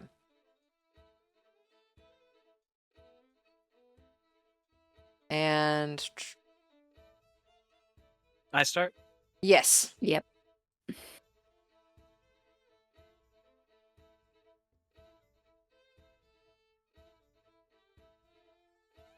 One 2.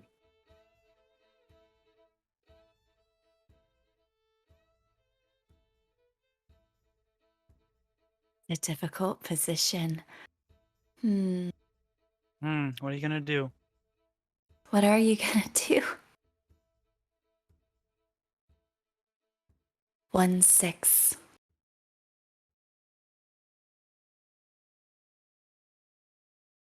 Two 2s. Your window.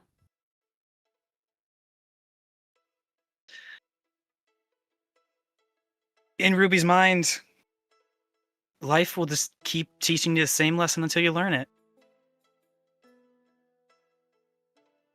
And she pushes her cup forward. Life will just keep teaching you lessons, but at least you can have some fun. You can.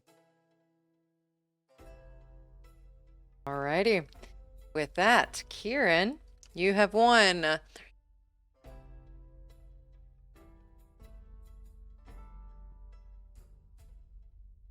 2 rogues enter, 1 rogue leaves. Horrenda! No. Okay. You take home 120 gold pieces. 20 or 30 gold pieces stays with the person running the tent. Are those the get it. buttons? Yeah, they keep She the did buttons. keep the buttons, actually, yeah. You can see her, like, gnawing on one of them.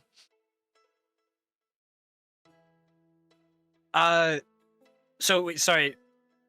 Did Fred say that he put down an extra 30, or was it just the 5 that Quirin asked for? I put down 60 total for both of our buy-ins. Okay, so just to pay the debts, Fred will get 30 of that, of what Quirin won.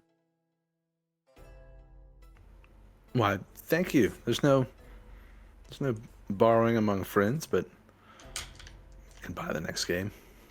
No, it's just so you can buy in again, if you so choose.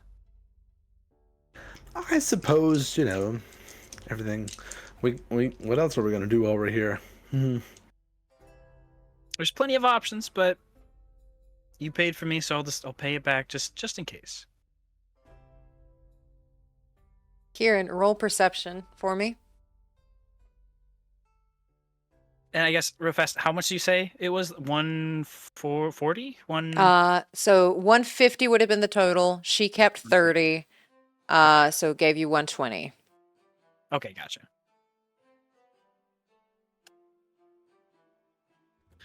And then perception.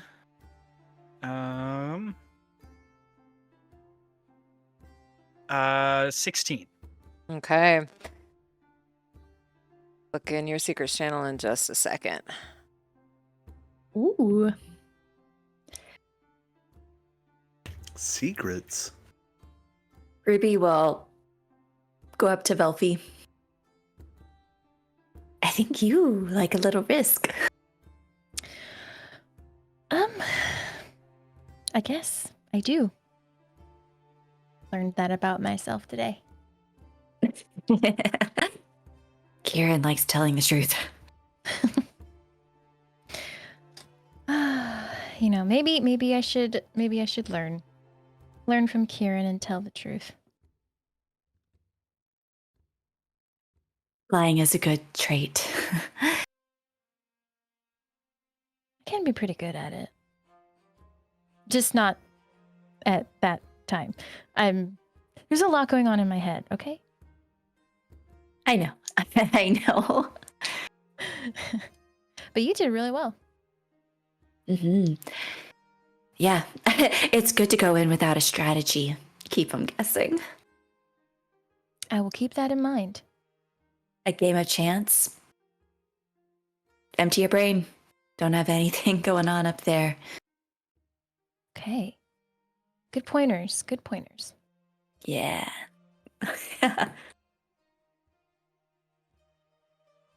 And with that, as you all have won some money or lost some money, is there anywhere else you'd like to go? There are other games to play.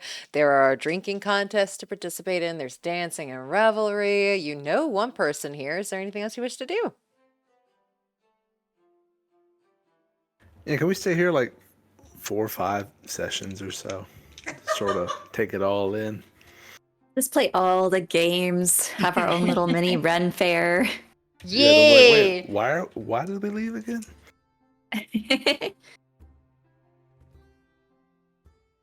So what do you want to do? I feel like I pushed for that one, so I'm up for anything. I saw Quirin get a little excited about the drinking contest. Is that right? I was. I used to partake every now and then. Having fun is one thing, but also being smart is another thing with what we might be shifted back to. I don't know if that's the smartest idea. In case there are any side effects. Unless someone has a way around them. Which then I will run over there right now. I've heard the head in cold water trick is a good way. Around. And he's just there considering it. It's not going to take much. He's considering it. I'd be up for it. There is a bar in Sydonea, I think it's still there, that serves a rather tantalizing concoction called the fuck up. Oh. It doesn't have a more eloquent name, but Velphie herself added to the recipe of it with some exotic fruits. I could have about 1.5 of those before I saw double. That's it? It's very concentrated, and I don't know if you're supposed to cut it with water, but I never did.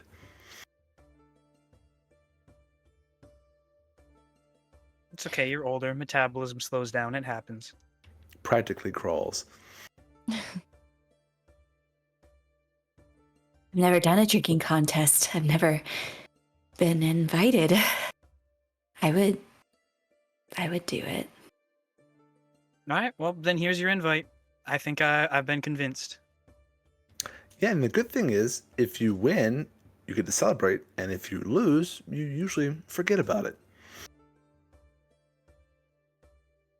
Or rather, don't remember it. One of the two. No downside. We like win-wins.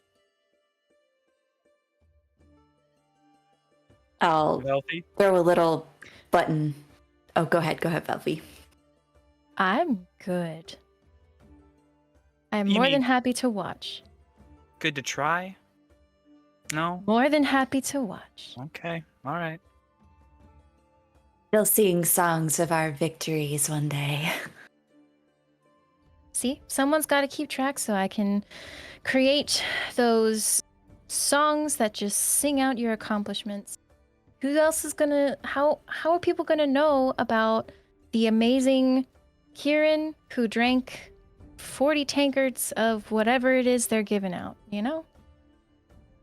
The annals of history need it. Exactly. The annals of history. Love the optimism. Let's go. I'll throw a button at Beltov. So he knows we're moving on. He's just been watching. His eyes have been glancing between both you and Quirin as he just kind of cackles a little bit and he follows along. And Ro is kind of in the shadows, not really knowing what to do, so he does follow too. He doesn't want to be left by himself, but he stays far enough behind that he is not in the conversation. As you all start heading towards the Glimmer Grove Hearth Tavern. Yes, Velphie. As we're walking, may I cast Bless on Ruby and Quirin? Ooh, okay. Oh. I need you to roll me a stealth check to see how well you can hide your magic, because they may consider it cheating. But the Fae have nothing, like, they will try to cheat. So, go for it. Okay. I'm gonna use a luck point. Okay.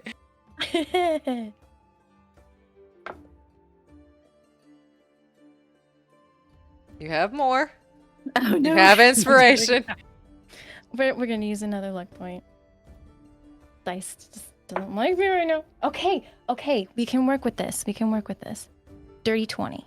Alrighty, a dirty 20 stealth check. Okay. As you cast Bless. And you said Professor Friedrich, Quirin, and Ruby? Just if Professor is participating, then yes. If he's not, then just Quirin and Ruby. Okay, Professor Friedrich, are you participating? Yeah, I was going to. I thought it was part of like the bid. But she was like, And none for bless you. The other two. I was hoping But secretly. So yeah, I was going to, but don't let that affect your decision. Well, I mean, I can do all three, so we'll do all three. Up to you. Oh, Velphie's I got a good this. teen. She just doesn't want, someone falling out from liver failure. I mean, one of you might be more susceptible with. There's barely any of mine left. One of you.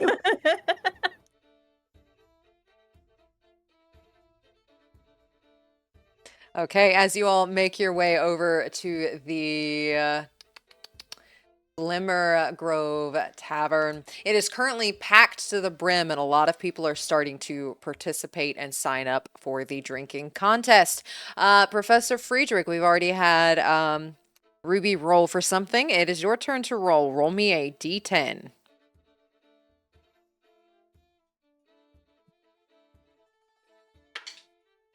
A 3. Okay, a 3. Roll me another d10. A 4. Roll me one more. Yes, ma'am. An 8. An 8. So that was a 3, 4, and an 8. 8. That's 15 people are going to be in this drinking contest. Alrighty.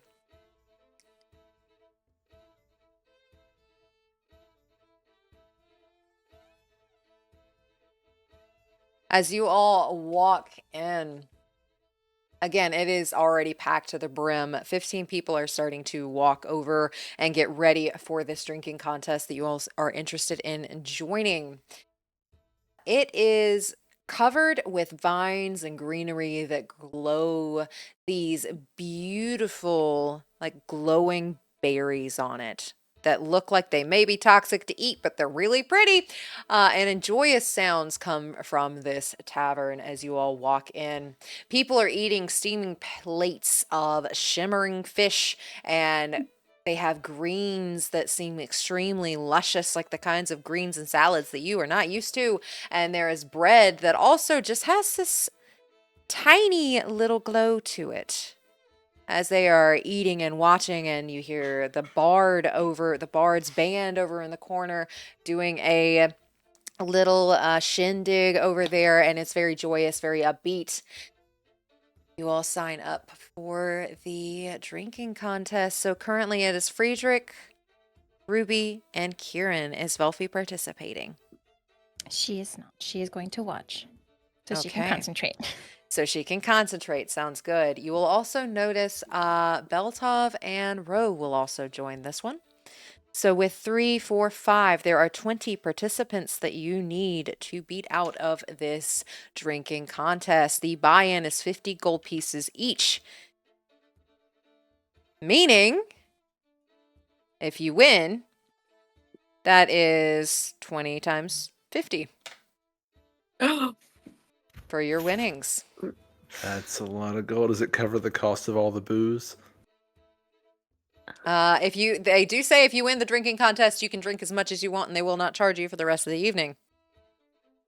For this is the first day of summer, this is the best way to start. And according to the bartender who has exclaimed his name is Calathean, that's the best way to start. Start summer drunk. With his mead, of course, that tastes like juniper berries because he's the best brewer in town.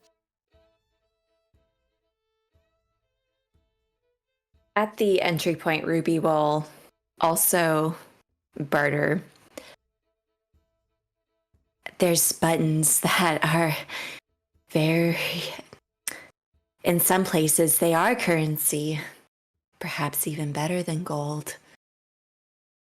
They're hollow and they're nice to bite and sink your teeth into. But they also fit nicely into a coin purse. Roll me a persuasion check. Oh, I'm so glad I'm proficient in this. Dirty 20. Dirty 20. Okay. He looks at you. Let me see one first. Reaches into her bag, pulls out a nice crisp button, hands it over. He looks at it. Boss, you ever seen something like this? What kind of currency? We could use this, right? This is something we can use? Calathean looks over. Just take it. Just take it. We're having fun. It's the first day of summer. Just take it. And with that, you are in the drinking competition. And Professor Friedrich. Do we see Ruby's button convincing exchange? Roll me perception.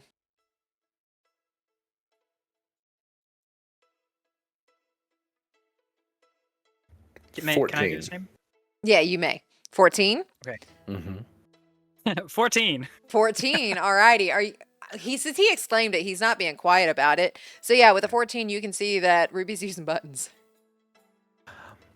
I have some of those buttons as well that I could be convinced to part with. They are rather fascinating. They do shine a lot. You have buttons, okay? I have a few that are quite rare. Right, fancy buttons. Do you want your other gold back? Yes, of course. It's only fair, right? Only fair. And he's like playing with one of the buttons, and he will give you your 50 gold pieces back. And I'll hand over buttons. Well, if you like buttons that much, you should have just said so. And Quirin will put down 60 buttons. He looks confused. I thought you said these were rare. Why are you giving me more? We earned them, and we're good at earning them. But they are rare. And he just plays with his buttons. As you all have turned currency into... The currency in Sail Thalys is now going to turn into buttons, as they have found a currency that seems really rare and interesting. So they take your 150 buttons, 160 buttons, excuse me, and you all are in the drinking contest with Ro and with Beltov. So they start lining everybody up at the front, these 20 people, to see if they can handle their mead. And the first mead that comes out to you all, you hear the cheering of the crowd as everybody is ramped up for this drinking contest. You can see some people have already sloshed and losing their drinks and everything, so they may not last very long. And the bard picks up a very quick tempo beat that speeds up as each round goes on. They bring out this tiny little glass of mead to start with. It's about this big. Some pixies may find that very big, but for you, it's very tiny. As they bring out the first drink and they give it to each of you. What are you doing? Ruby hasn't done anything like this before, so she watches everyone else. Like, are they nervous? Are they excited? And she'll try to kind of mimic the atmosphere. Everybody is very excited in this bar. You hear people cheering certain names that are currently up there. You see other people just clapping along and really excited. The patrons that are currently in the drinking contest, some of them are already drunk, so they're really, really excited. Even though this thing's this big, they are very, very excited. Other ones are trying to pace themselves and taking this very seriously.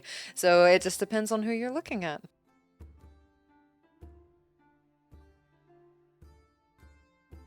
Yeah, I think she'll kind of pick up on the excitement because that's something she doesn't get to feel a lot of.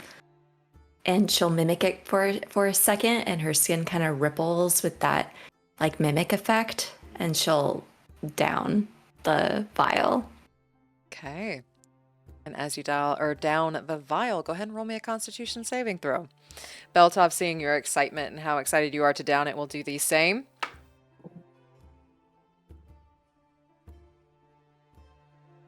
16. 16. Alrighty, you're a good for now.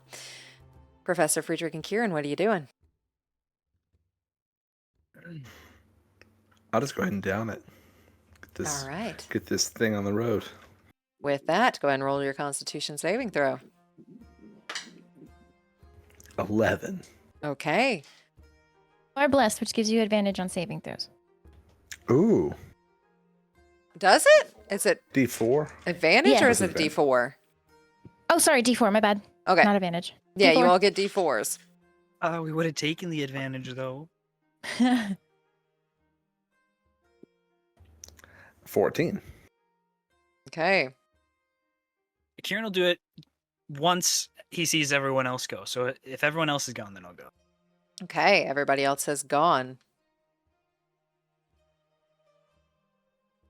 15. 15. Okay. You are all standing currently, including Beltov and Roe. How we're going to do this is, let's see, we're going to roll. This is going to be fun. Roll me 5 d20s, each of you, At the same time. at the same time, and tell me your numbers. I don't know if I have that many. Goodness. Oh man. Oh wait, me too. Yeah, I you get do. to pay. Or Oh. not pay, play. I have to pay.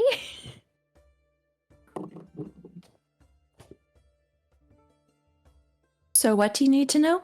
I need to know your numbers for these just random d20s. You said 5, Ooh. right? Yep. 5. Number 5. Man, I wish D20s were damage dice. That's a lot of fun to roll that many. Mm-hmm.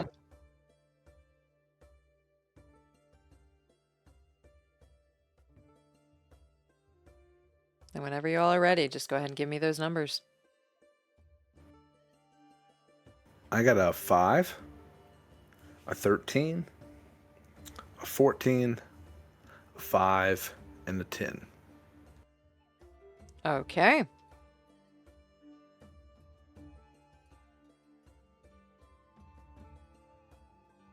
A 14, 2 13s, a 6, and a 4. Okay.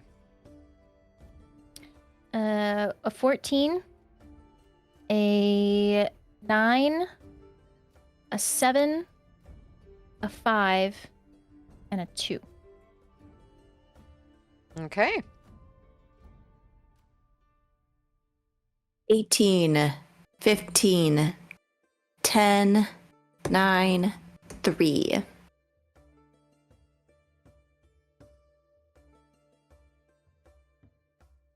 Okay, with that, 2 people are already very drunk, and this little bit sends them over the edge. They are smaller stature. They may be pixies with how tiny they are, and their wings kind of shimmer just a bit, as they do not look good and look pretty greenish in the face, and they step back and they're out. You all are down to 18 in the drinking contest, and you are still up. Go ahead and, well, not yet, actually. The next round comes out. You get a bigger glass. This is a normal human glass, like a little pint of mead, and they bring it out to you. As they have gone from small to medium. And this one does have a slight shimmer to it, and it gives that scent of juniper berries as the rest of the drinking contest is taking place. What are y'all doing with your pint of mead? That smells so good. Is it like a clock or a time limit? Are they urging us on or anything? They are urging you to chug it.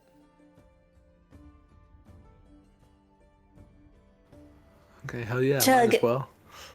Yeah. Alrighty, we're YOLO. chugging it. YOLO! Alrighty, go ahead and roll your constitution saves.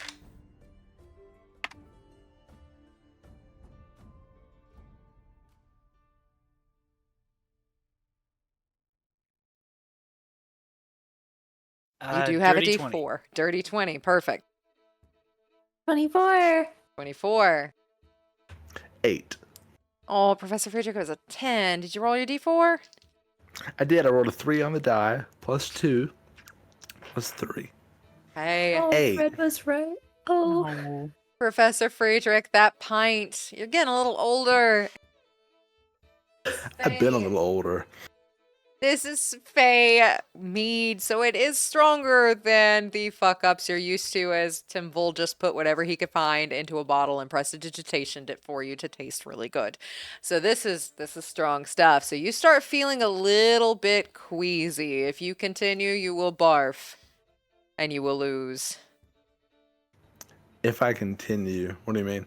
I will allow you to continue, but your Constitution saving throws are now at disadvantage, and if you fail another one, you barf. Well, I mean, might as well.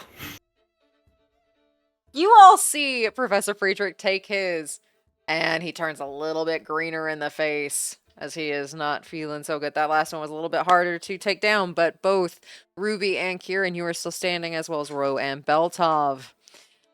Go ahead and roll me 3 d20s, please. All of you. And Kieran, I saw your hand go up. We can just. Oh shit! We can do that after this.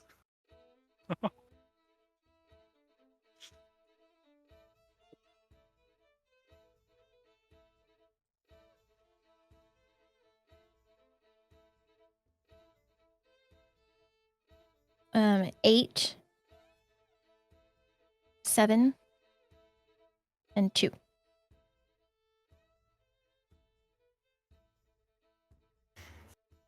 $17, 16, and a nat 1.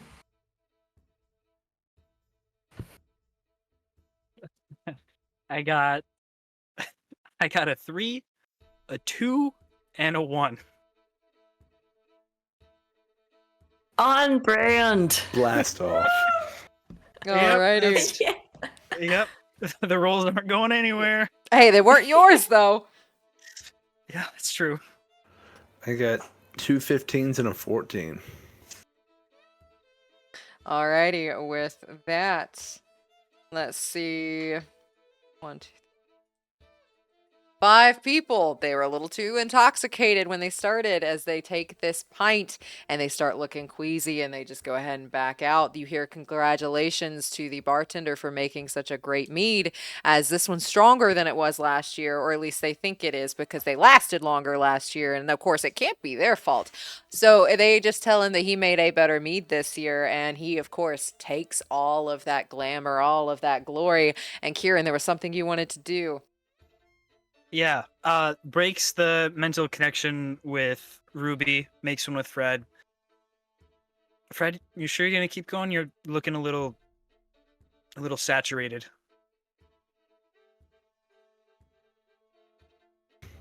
I feel a little saturated, but I also feel really good. It's very nice here.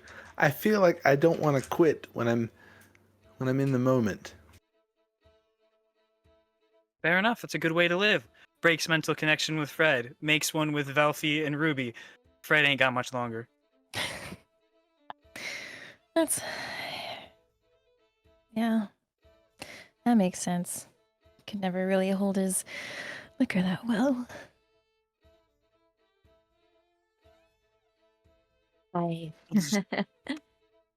I feel great.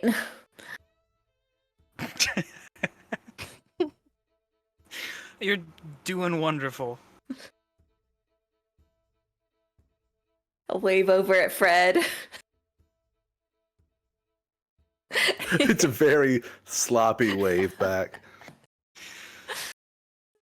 As Professor Friedrich, you do feel it. You do feel it. Even though you haven't had that much. And at this time, another pint comes out. Again, that same kind of mead. Very special, slight glow. Juniper berries hits your nostrils. This one is the same size as the last one. So again, roll me a Constitution saving throw.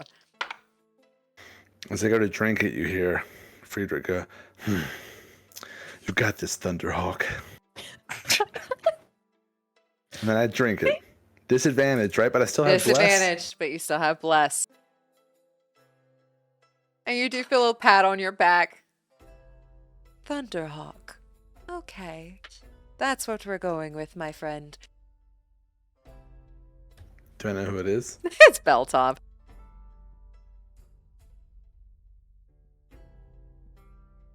Alrighty. And what are your Constitution saving throws? 16? 16. 17. Okay. As you all continue, Ro and Beltop are still with you. As you all make it to the next round. And with that, if you all will roll me 2 d20s.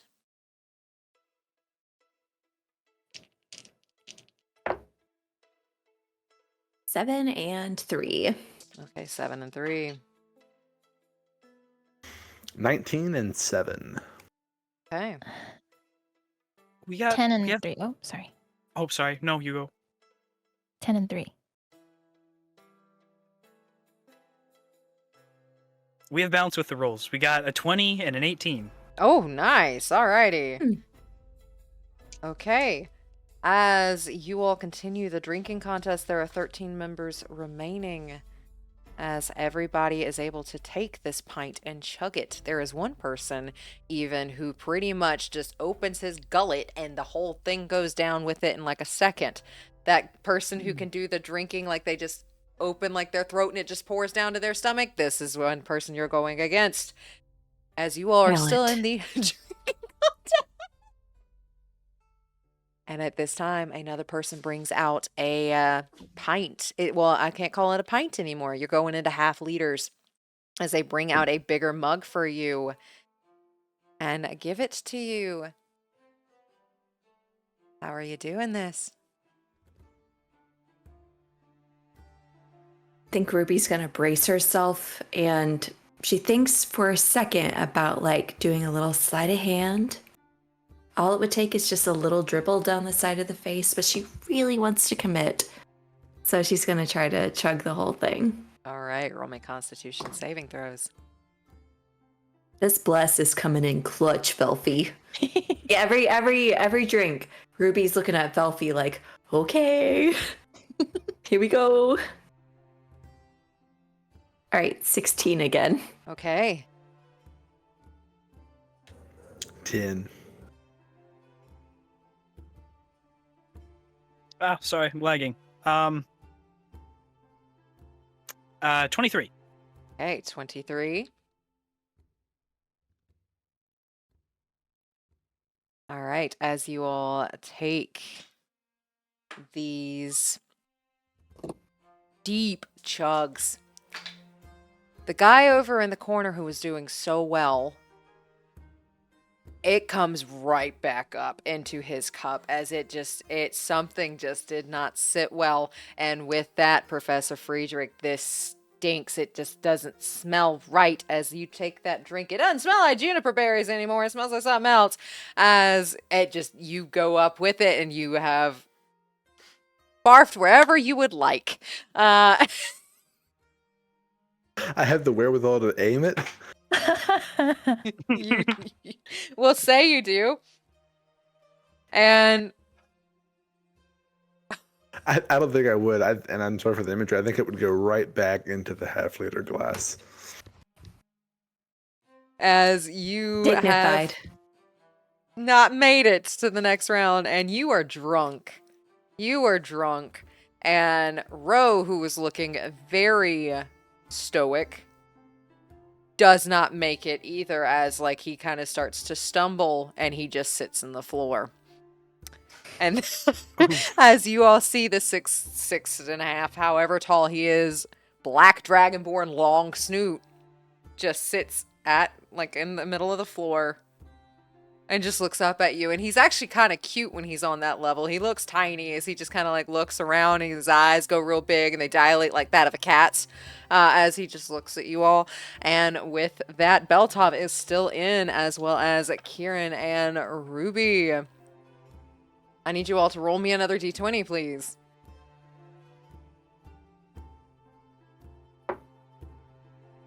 Is this for our next drink or is this for the others? This is for the others. Okay. Okay. 15. 19. Ew. Okay. With that, you are now down to 12. As another person takes this drink, but with all the puking going on and that smell that's coming over from the corner, something does not smell right and does not fit well as like that. Bleh, and he is out as well. And the bartender's looking a little confused as to why people are puking this badly. And with that, you all get another half liter that is brought out to you.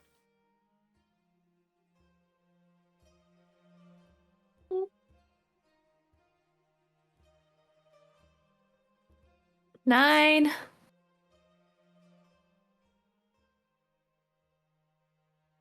Um. 18. 18. And 18. Okay. With that, Ruby, This one doesn't sit well. This one's heavy. It tastes real good. It tastes real sweet.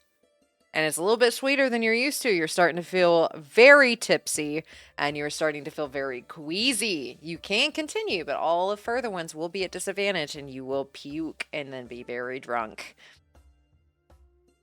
Hey, I knew I'd get to this point, but I am not a quitter. Are you gonna be all right? Everyone vomits every now and then, right? Everybody They all pukes. taste really great. They do. Yeah. They do. Uh-huh. As you are feeling very queasy, and the next ones will be at disadvantage. But if everybody could please go ahead and roll me a D20 for everybody else, as someone else also takes their drink and they start puking, and they will ask the bartender, I think one of your barrels is spoiled. This is not normal. As he is out. And go ahead and roll your d20s for me. 18. Hey, 18. 9. 12. 12.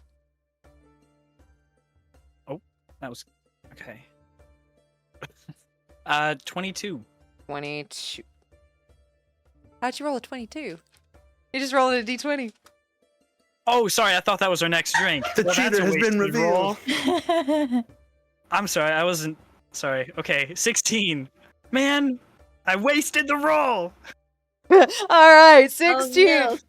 With that, you do see someone else just kind of, if you have a spoiled barrel, no thanks, and we'll back out. And with that, another half liter is brought out to you. It smells very nice. Glimmers almost with a slight edible glitter in this one, as it has like a purple shimmer to it. And with that, go ahead and roll me your Constitution saving throws. Gonna use my special fox dice. We're gonna use our special inspiration point. Hey! 22. 19. Okay. And yeah, we only have 2 more people in. Beltom does not look good as he takes that one, and this is a lot. This is a lot. As he looks pretty tipsy, pretty getting on the verge of drunk, and does not look too good, but if you're sticking it out, I will too.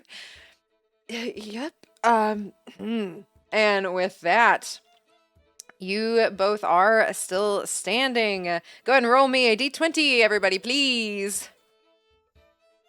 As you do see someone else starts to puke and says that they have a sour mead. Something's wrong with it. And 18. 18. 6. 6. 6 as well. 6. A 1.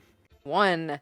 And since everybody's barfing and they're using prestidigitation to clean this up almost as fast as you puke, that smell still hits a few of them as you take out another 3 have left. It is now Quirin, Ruby, Beltov, and 4 other people that are in the running for the drinking contest. With that, this time a leader is brought out to you in this giant stein. As they look at both of you and everybody else in line. Cheers! And they give it to you, and if you're chugging it, go ahead and roll me a Constitution saving throw. Alright, this might be pushing it. 22. 22!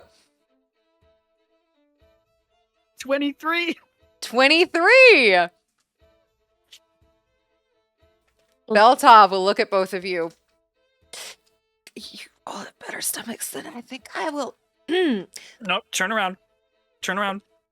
And he does that, but as soon as like prestidigitation comes out and it's gone, as he is out and Ro is still sitting on the floor, go ahead and roll me a d20, please, for our other 4. 3. 11. 15. 15.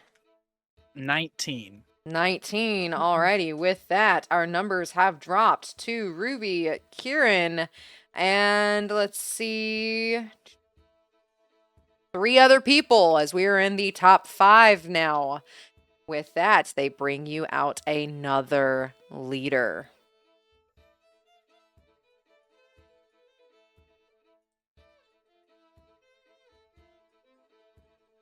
Oh my gosh. Even with disadvantage. Okay.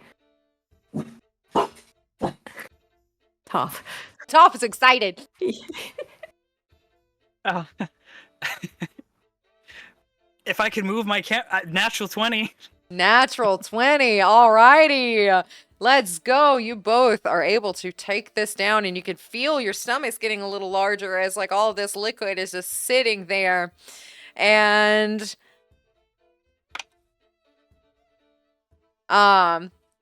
with that, go ahead and roll me d20s, please, as both of our party members are still in the race. Quirin, roll me perception, please. 18. With an 18, someone, the bartender, the person who makes it, is glaring you down. And and with that, go ahead and roll me your d20s, please. And 18. 18. 10. 10. 12. 12. 18. Alrighty. As with that, one person has started puking and claiming that the mead smells weird, smells rancid. And one other person also drops out, as they also are they just tap out. They're like, nope, not good. I don't feel good. As it's now down to the top 3. Quirin and Ruby and a very gigantic tree-like person. Ooh. Go ahead and roll me your Constitution saving throws as they bring out another stein. 12. 12. Dirty 20. Dirty 20.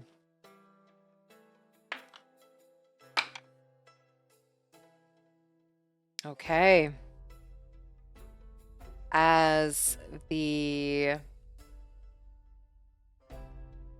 tree person next to you. Oh, this is nice. This is better than the original. As he drinks it. And he stays up. Ruby at disadvantage. You did miss the DC. You are not feeling good. You are drunk. What are you doing? I think she just kind of like topples backwards out of the seat. Oh, it's been so long since I felt so weightless, but it doesn't feel right. And she'll go like vomit off the stage. And immediately somebody's got prestidigitation to clean this up and make it smell all flowery. And Quirin, you're feeling very tipsy. You're feeling very wheezy, like the scent in this room is starting to bother you a bit, but this tree person seems to like it. He's enjoying it. It is now between you and one other person, a gigantic tree. What are you doing?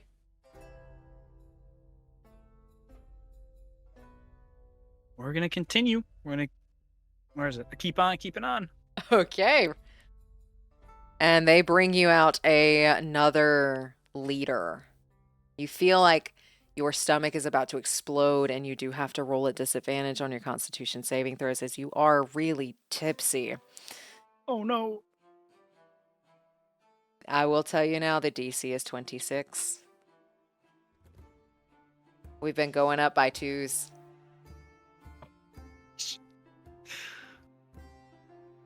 Oof.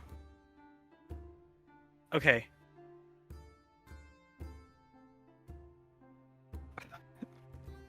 Oh, that's not enough. That's a.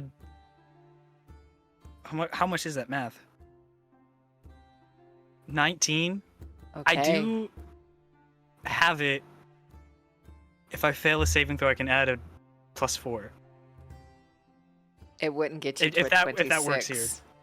Oh, It that's would- right, it's 26. Yeah, it's 26. It would not get you there.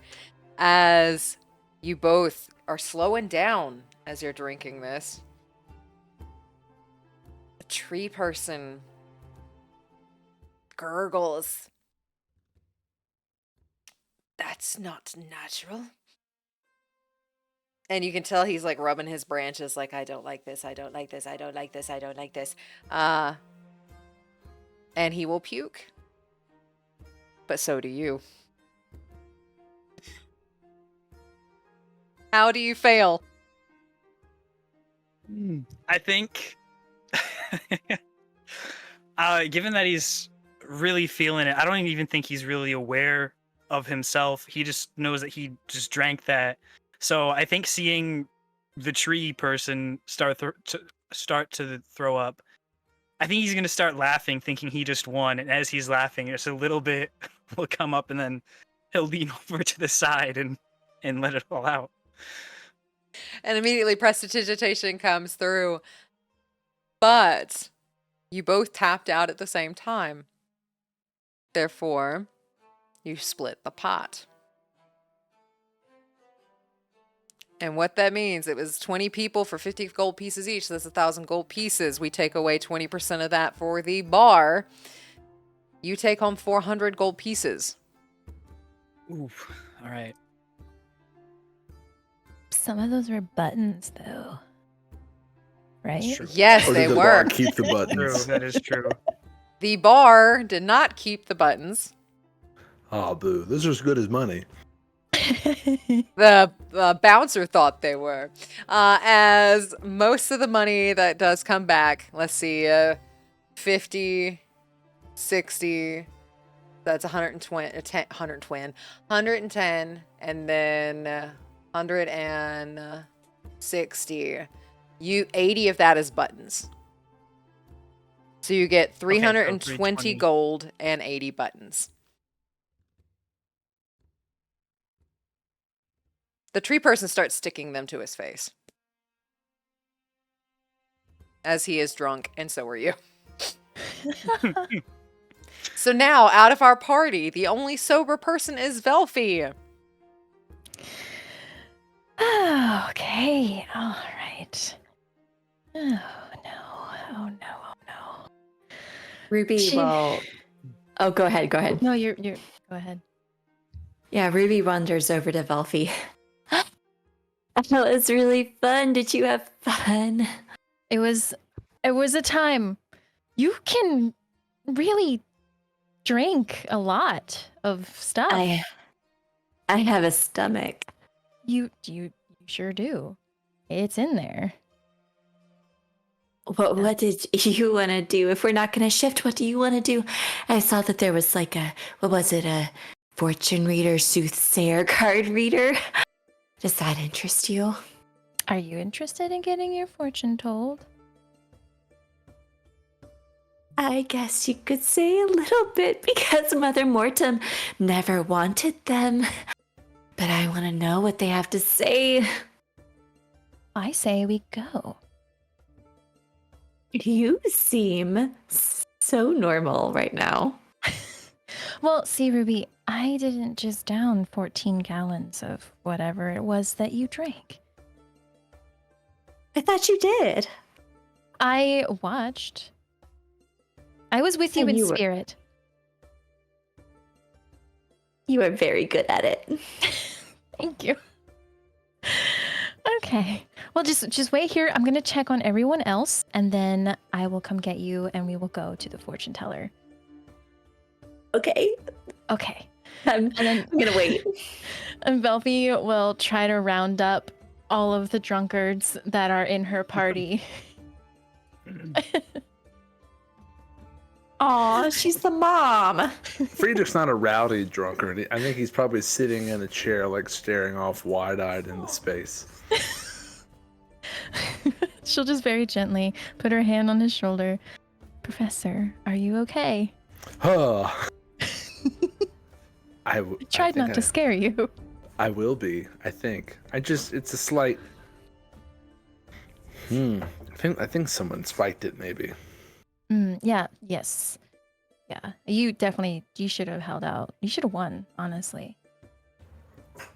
Normally, I'm known to have a nightcap or two, but...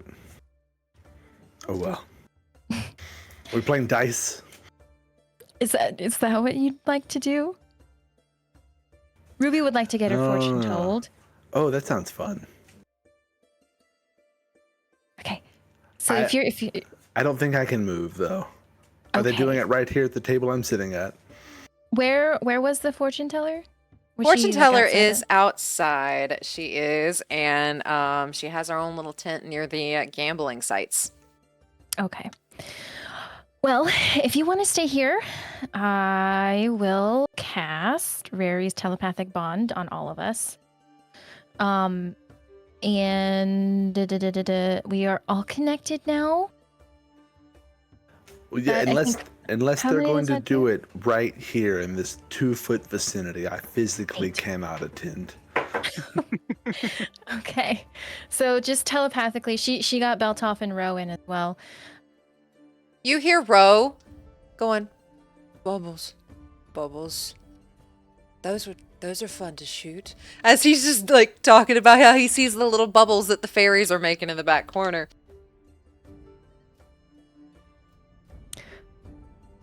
Bubbles. Hi. It's me, Velphie. I just wanted to tell you all that we are now connected. Just in case we get lost, we can talk to each other. Okay. Ruby and I are going to go to the fortune teller. If you want to stay here, that's good. That's fine. Just please stay in one spot. Are you coming from the bubbles too? Yes. Oh, I think I want to go home. Oh, bro. The bubbles are harmless. No bubbles ever talked to me before. And he is sitting at the front and his eyes are dilated as he's just watching the bubbles go wee in front of him as, like, he is gone. Oh. He rolled a natural 1. Oh, no. Wow! No! Natural 1, you're done! Is he shooting the bubbles?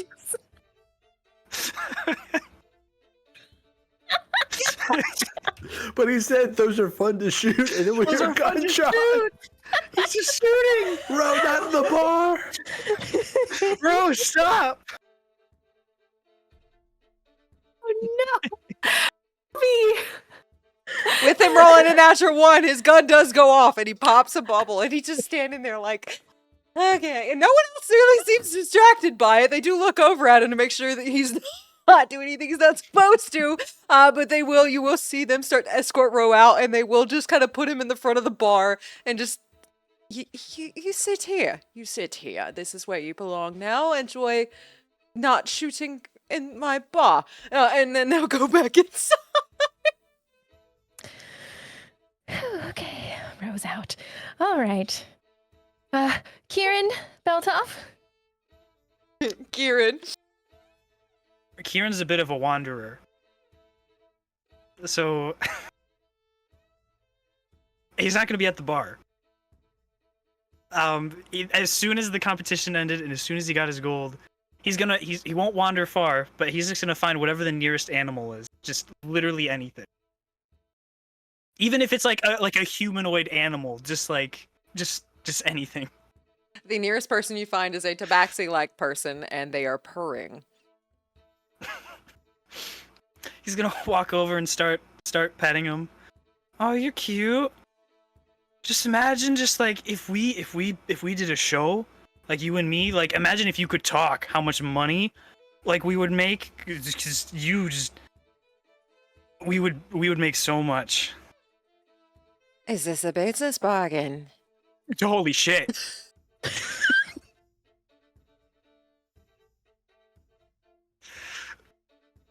I just wasn't expecting to get this far. I mean, yeah. I'm always in need. Okay. What kind of show would you like to put on? As their tail just flicks back and forth. Drunk person wanting to make a deal. Can Velphie please, like, as she's gathering everyone up, can she, like, scout the bar to see if she can find Roll me anyone who's missing? perception. Okay. Okay. 21. 21, you do find Quirin talking to a feline person who has stripes like that of a tiger and looks like they've been really excited about something as they have this little glimmer in their eyes. They're talking to Quirin. Okay. Can Velphie make her way over there? Just like she'll tell Ruby, I'll be right back. Professor's right there. We know where Ro is. I am gonna go see what's going on with Quirin. Yeah, where is he? He's right over there. Okay. I'll be right back. And then she just like rubs her temples, and then she walks over to Quirin. Hey there, friend. Hold Oh, on hi. one moment. We were talking about a business transaction. Yeah, we're making a deal. It's gonna make. Oh no, Oh. you've already made one with me. His deal quota is met. What So did I do? What do we do? we can't. You don't remember that deal that we. Oh, that's right. The first rule of making deals, you don't talk about it. Mm-hmm. Oh. Yeah. Oh, I'm sorry, cat thing. Well, if you wish to make a deal, we can make it so where you could talk about it. Just eyes wide, turns to Velphie. Quirin, we've got a fortune teller to see. Perhaps maybe we could see them first to see if this will be a fruitful deal. Could bring you a lot of gold with this business idea of yours. And their tail is just swishing. I have to honor this one first, but I'll be back. Is that a promise? Looks to Velphie. Quirin, there's a lot of people here, and there's a lot going on, so it's possible that we may lose you in the crowd. But if we happen to come across you again, then perhaps we will be able to pick up our conversation. However, right now, we really want to go see this fortune teller so we can see if this is going to be a good deal. They give like this very deep purr. Just gonna do what she says. She's been right about a lot of things. I do have a talent for that. But we will be back, and I will take my friend here, and we go. It was a pleasure talking with you. Pleasure's all mine. Look forward to making business with you. Right. Okay, and then Yeah. she takes Kieran's wrist. All right, come on. Okay. She brings Quirin back over to Ruby. Okay. Hi. Guys, I have a confession to make. Mm. And he like puts his arms like over the shoulders of both of them and just kind of pulls them in. I cheated on both of the games. And I won because of it. Wow. I felt it in my bones. The people throwing up, at least like That was me. Yeah, very good at it, Quirin. Very good at making people throw up. Good job. No. That's what they Yeah. get. Special talent. It takes a very special kind of person to make people throw up. The annals of history will know. Mm-hmm. Of all the vomit today on this day. Mm-hmm. It's good, yeah. Hey, Quirin. Hmm. How about we don't talk to people we don't know, okay? Well, if you don't talk to people you don't know, like how would we Yeah, have you ever don't talk to people you don't know. We don't end up making a deal with anybody.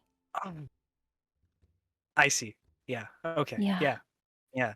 Yeah. You said that. You said that, Quirin. You said don't make a deal with people. Remember? Do as I say, not as I do. Tell that to everyone. No. Ah. Oh, no. Okay, where's Beltov? Beltov is just, he's found him a little spot and is just kind of sitting close by to Professor Friedrich, but not super close. He's just kind of looking up and down. All right, and so just telepathically to Beltov, you good? I am good. Where are you? Where are you going? You're not here. I have No, found the we professor, are- and I thought you were all congregating with the professor, but I can see that I am not correct. We are not with the professor. The professor is immobile. We are on our way to the fortune teller. Oh, okay. Well, it's not fair to leave friends out. And he will actually go to Professor Friedrich, and he's going to try to carry you to the fortune teller. No, Beltov, Princess. we can't dance. They told us not to. We're not dancing. I don't think that that's what we're getting into, at least. Alrighty, I'm gonna pick you up, and we're just gonna go. Okay. Oh no. Oh no. He tries to pick you up, and he stumbles, and then he just sits there as he rolled a 6. Could he just ride with Beatrice on that thing? Is that how that magic works? I don't know how that magic works. It follows me, so if I sit on it, we just sit there. Okay. You know what? Oh my gosh, we used to play a game like this at some point. And he will start walking very, very stumbly over to the bartender. And he asks for something.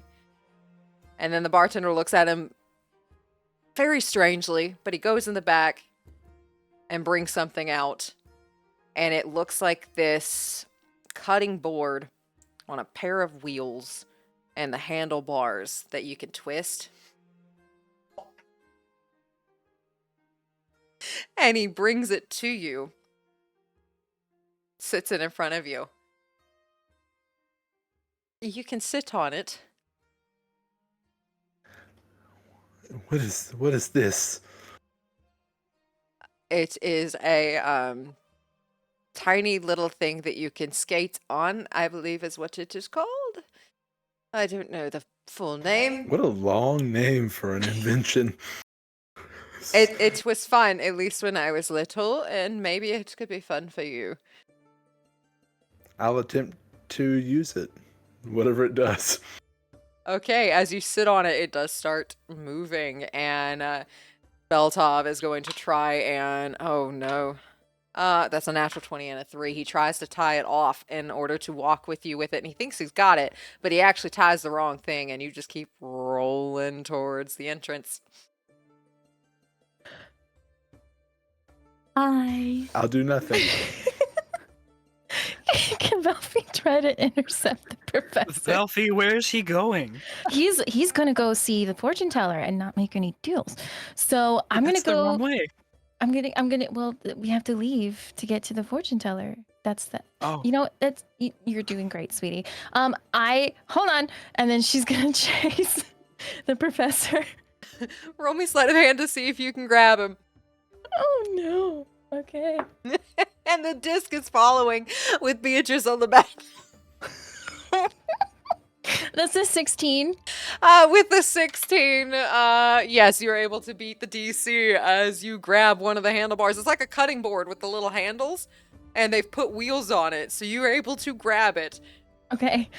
Whoop, Professor. Hey there. Where you going? Inertia. It's powerful. Leave it to you to bring up science. And she's gonna wheel him back over to everybody, and to Quirin and Ruby at least, because I think I don't know where Baltoff is, and Ro is outside, right? Ro is still just watching bubbles go by as he is sitting next to the tavern entrance. He's not going anywhere. Okay. All right. Okay. Can we all stick together, please? That's what we're doing. Now we're I here didn't now. move me. Okay. Beautiful. Again, we are connected telepathically. Okay. Okay, great. Again, I would like to remind everyone to not give out your real name. This is telepathically. And do not make any deals. And she looks at Quirin pointedly. That's what I was saying earlier. And what did you do? No deal was made. Yet. We're fine. Okay. All right. Everyone follow me to the fortune teller. Come on, let's go. Good deal. Oh no. Yeah. And I guess she'll like scooch the professor, like just kind of like push him like a wheelchair kind of. Okay, you're able to do so, and it does glide pretty well. Kind of looks like it's just been made from kitchen utensils and kitchen appliances and found a wheel, and it does roll pretty well as you all start to head towards the fortune teller, and Veltov will stumble behind you. As you go to the fortune teller, this is Madame Lachance, and she is a tall blue dragonborn with very iridescent-like scales and jewels everywhere, and she's got this pointed horned chin as she looks at you all. Hello, madam, and she looks up at the sign. I'm assuming there's a sign. Lachance? Yes. We are very interested in getting a fortune told, right? And she looks at Ruby. Yeah. Fortunes. Our fortunes are what I'm good at. Are we doing this as individuals? Or are we doing this as a group? I can do either for a different charge.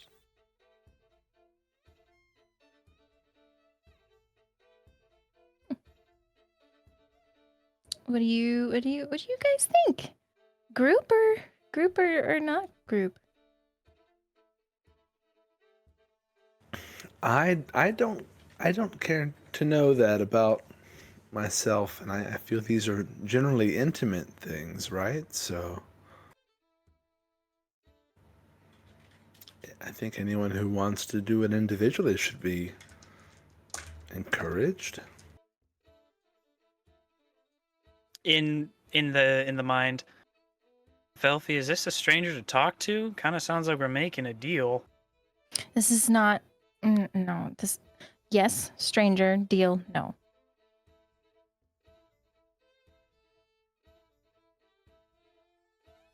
This is different. We're not entering into a pact to start a business. So. Okay.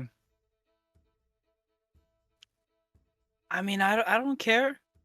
I'll go individual. That might be fun, but we can go as a group. Whatever we want. Whatever's cheaper, maybe.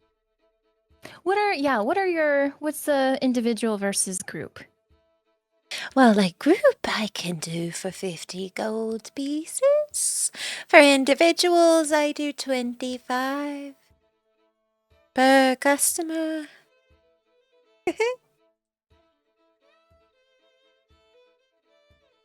In the mind.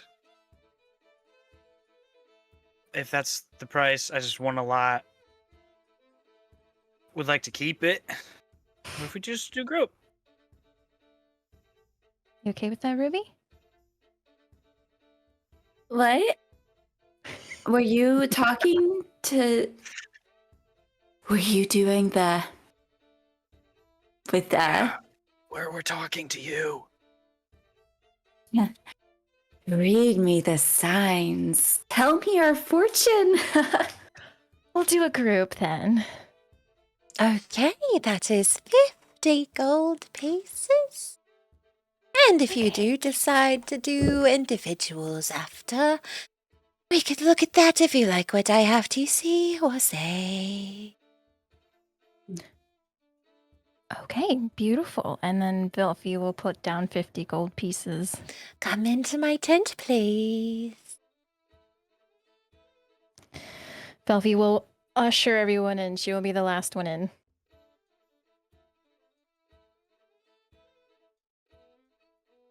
Yeah, coming into the tent, does it seem to have any sort of like specific atmosphere? Roll me a perception check. At disadvantage since you are inebriated. Well, I rolled a 4 and a 1. Oh no, natural one. The big thing with a natural one is it's quiet in here.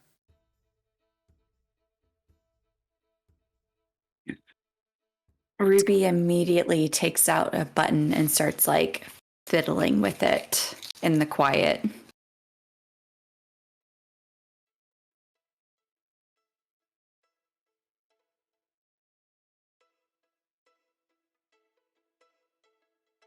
And does everybody else follow? As much as I'm able, yeah. Okay. Yes. You would probably have to push Professor Friedrich in. I'll push Professor in. Beltov will stumble into and kind of hang around in the corners. There are a lot of fancy little rugs and like nice pillows to sit on, and there's this center table that's meant to be sat at instead of like at a. It's short. You're supposed to sit on the floor instead of a chair, and it's got this big crystal ball on it, which Velphie and Professor Friedrich and maybe Quirin know that is a material component for a bunch of divination spells. So at least seems like she knows what she's doing for the moment. And there's tapestries on the walls that are really colorful, reds, greens, blues, all kinds of gold and silver as you all enter. Well, sit down if you wish to have your fortune told. Okay. Tell me what I don't know, magic woman. What you do not know, there is a lot you do not know, I get the sense. And no, that is not an insult, that is just you have lots of questions, and maybe you wish to know the answer.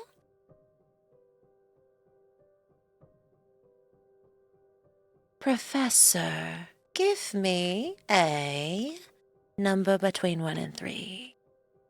How do you know my occupation? You look like a teacher. Between 1 and what? I forgot my number. 1 through 5, please. Your inebriation is starting to come onto me, which is not a good thing. But give me a number 1 through 5. 4. Oh, 4, 4, 4. Alrighty, with 4, we will lay out 4 cards to see what your problem is, what your past is, what your present is, and what your future may hold. Put your hands on the table, please, as a group. That way we can get the energy from all of you. Follows the directions. Yep. Same, because this room is spinning. Yeah. Okay. As you all lay your hands on the table and kind of put that energy into it, she kind of hums and sits there, fiddles with a deck of cards, pulls out 4 and lays them out. Your problem is And we're actually pulling tarot cards for this. So you get a 9 of strength for whatever your problem is. This is right side up. And we're going to actually see what that means. And see if this woman is full of shit or not. Let's see. 9 of strength. Your problem is finding the wellspring of resolve to push through a hardship. This is a test of faith. That is your current problem as a party. Your past as a collective is a page of strength, right side up. It's like a little goblin. So we're strong. We're about to find out. Oh, let's see. There we go. So your past. It takes energy to do something amazing. You went for it. You engaged in it. You let your free spirits follow your passions or what you thought were your passions. Your present is the Emperor upside down.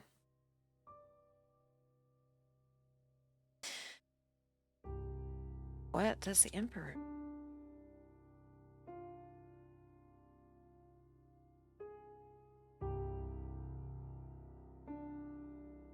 The Emperor upside down. You all cannot find your inner authority, your inner voice. It is currently lost. Or very hard to hear. As your problem, you are all going through some kind of extremely difficult hardship to where you cannot find your faith. You used to be very passionate and would go for things that meant a lot for you, but right now, you cannot figure out what is right, what is wrong, what is your inner voice telling you you need to do. Your future, if you continue down this path, is the Queen of Wisdom. Right side up.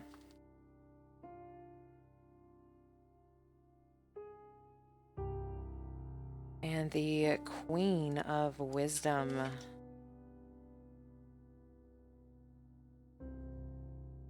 is your future. If you continue on the path you are on, going into the depth of compassion and quieting the critical mind to create some stability within you. That is your future. If you find your inner voice, find out what truly is morally right for you, what right path, and you feel comfortable with it, will lead you to that emotional stability that a lot of you seem to be looking for. As her eyes roll back, and she states this to you. You all need to find your passion again, to find your morality, to find out what side of the fence you all are going to be on in order to get the quiet you all need and deserve.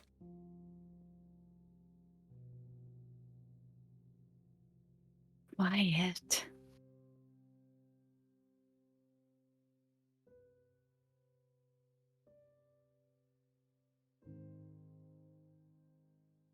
Ooh. Well, thank you. You are very welcome. Hopefully that helps with all of the turmoil going on in your heads.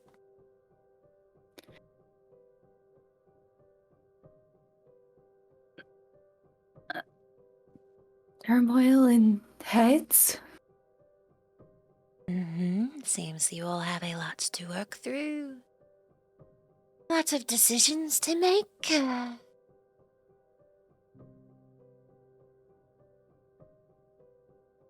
Oh, yeah. You telling. That was, well, you're telling me.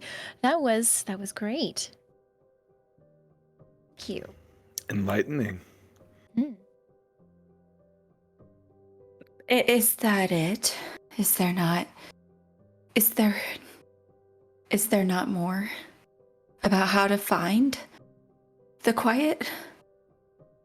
You've got to get past your present problem first. Tell me how. Well, this was for a group.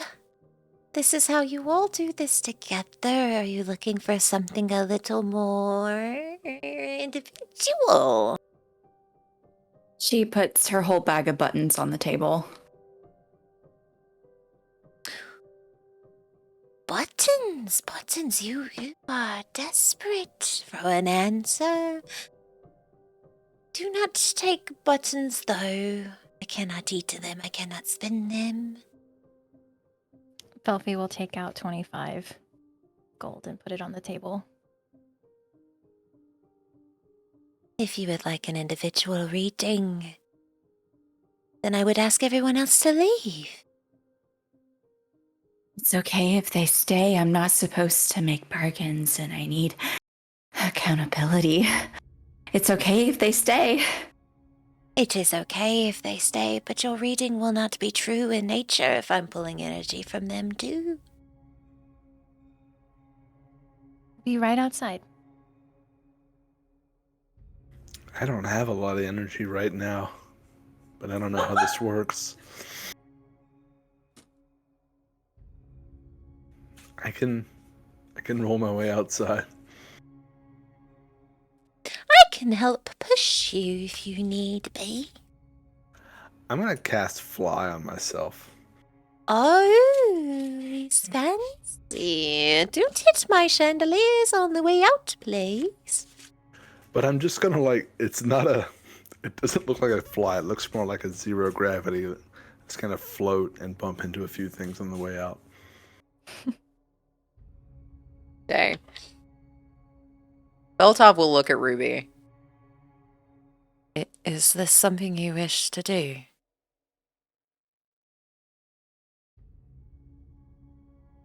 I have been looking for answers. The potions that Kara provide, they didn't work. They need help, and I'm not enough.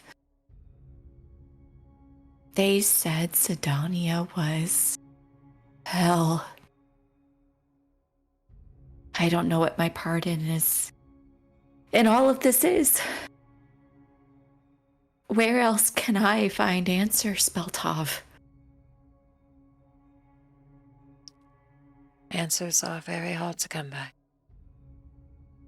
I'll be right outside if you need anything.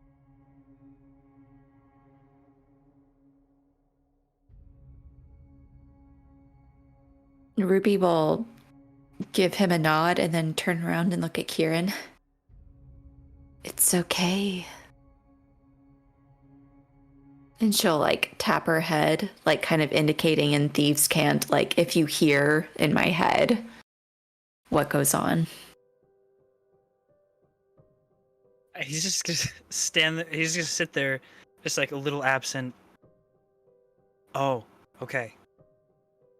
Yeah, we'll just, yeah, and get up and go out. So, are you broadcasting what is said in this room to everybody through that bond? Otherwise, we can go to Whispers. She has the intention of, if this lady decides to do anything that would establish a bargain or push Ruby for a name, that she would have at least an anchor to help get her out. So not broadcasting it, just wanting something to pull her out. Okay, if you'll go to Whispers. As everyone leaves, she beckons you to sit at the table again. What exactly are you looking for? What kind of answers are you looking for so I know where to look? What do you mean where to look? What question do you have? It helps narrow down the cards a little bit so I can help do this a little bit more individually towards you.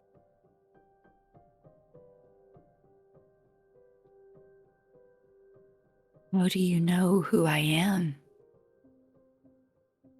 How do I know who you I don't. They do. Oh. I would just like to know if I can help them.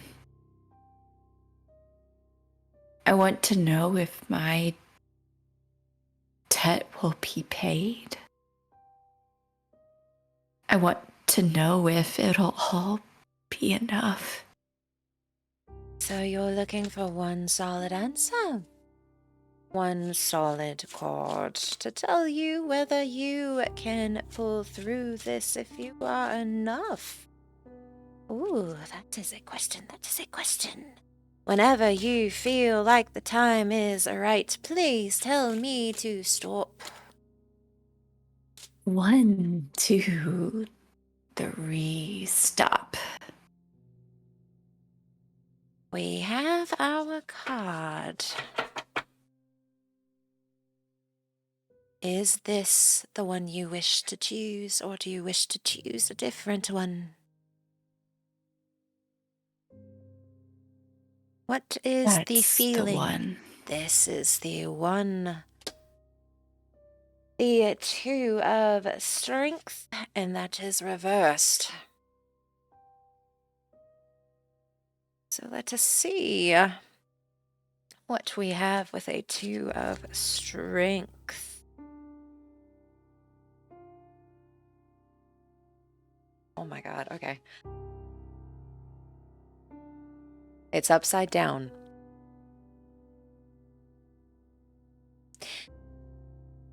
Well, you ask if you are enough. You are not enjoying discovering what you love to do. Therefore, if you do not find that love, you will not be enough. You will never be enough if you do not start discovering what you enjoy, what you love to do, where your passion designs and lies. If you continue down this path, you will end up nothing but an empty husk. You cannot help. Do not help yourself first.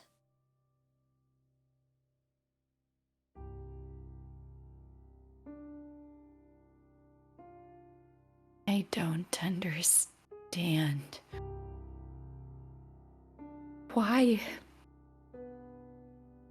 Why does it matter what I love? Why does it matter what my passion is? I just want to be useful. A can with no water cannot help anything grow, for it does not have anything in it. And if there's nothing in it, how does it grow? There's nothing there. There's nothing to have roots for. There's nothing to feed the roots with. You can't grow something. You can't help something from nothing.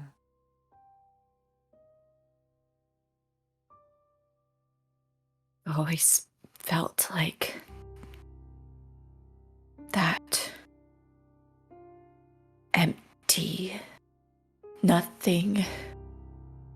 I've always felt like I'm better at being someone else. I don't know how to be me. Maybe it's time to learn.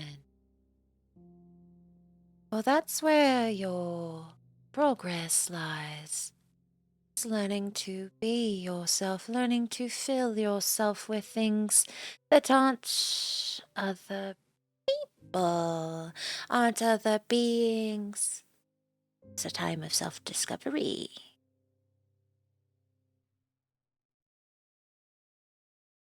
They're taking up all the room. They're Is it taking okay if I overflow? It is always okay to overflow, for things cannot grow unless they get water, and sometimes things overflow. The sky doesn't stop raining because it has done too much. Sometimes things come good from overflowing. Not everything should be stagnant.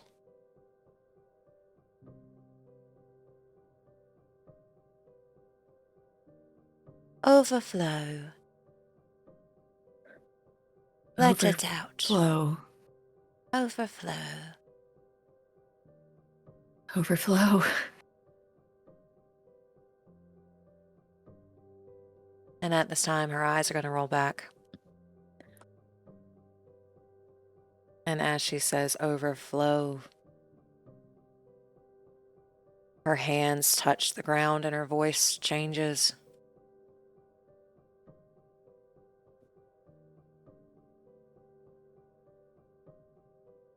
I did not choose you because you were useful. I chose you because you love the hardest, and that is what I need.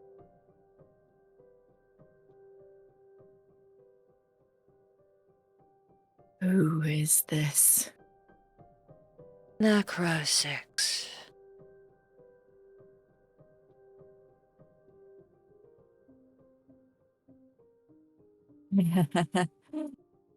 Among all the voices, yours is the clearest. I hear you. They should not be in anyone's head. They should not be in your head. But Erebus is making it to where I cannot control the scales anymore.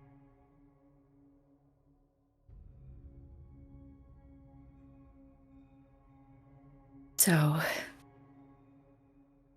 I'm a vessel. For now, but I do not have to be always. If the scales are righted. If the scales are righted, the debt is paid. If the scales are not righted, Drasana dies.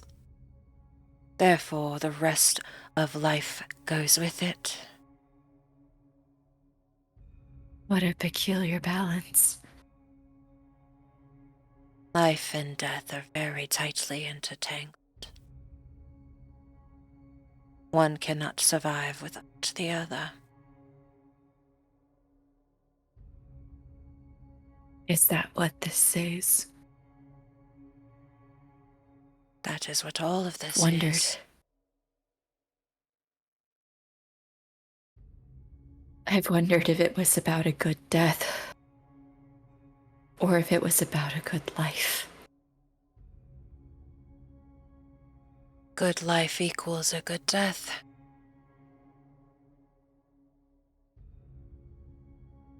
And good death can equal a good life. There is balance.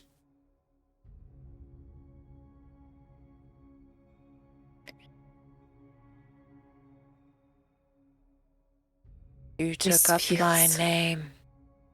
You praised me as one of mine. Therefore, you are one of mine. Even though it wasn't me. It was you. It was your choice.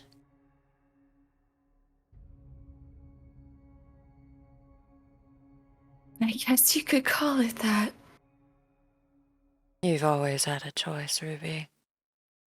No one's ever taken that from you.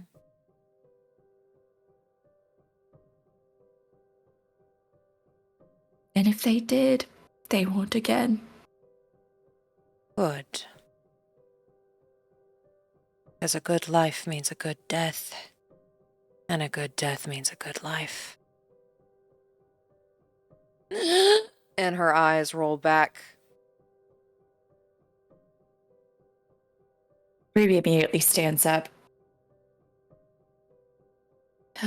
Thank you, madam. You're very welcome. Send people to Madame LaChance anytime you would like. Have fun overflowing, dearie. Oh, I need some water. Bye. Goodbye. She just stumbles out. People use other people. People make other people their tools. People break their tools. That's just the way it is. I am a person and a tool. I am broken, but alive. Does anyone else wish to have their fortune read?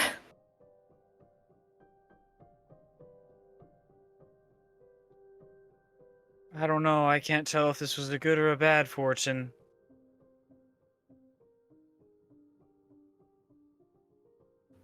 Are you glad you did it? Yes. I feel like answers are always hidden. They're not easy to find by yourself.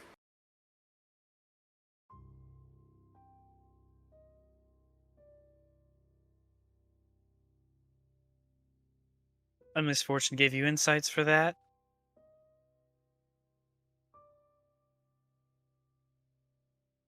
I have. I suppose you can call them insights. But I asked my questions. And the madam gave me answers. Is it me or is the world a little bit topsy-turvy? I feel like it's kind of spinning. Velphie's gonna walk over and put her arm like around Ruby to kind of like support her. Do you need to sit? I think so. Okay.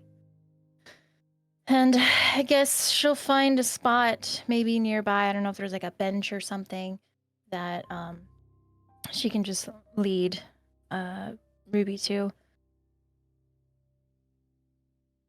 You okay? I am. Mother Mortem, she said we weren't allowed.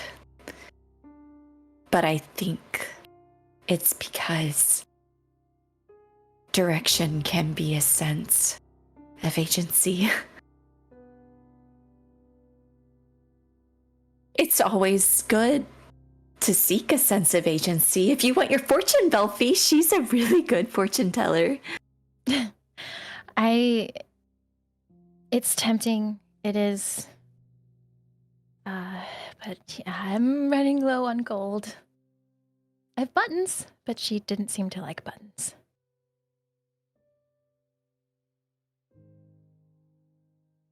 But If you really want to know, gold comes and goes, as do buttons, as does my memory. What did you need it for again? it's okay. I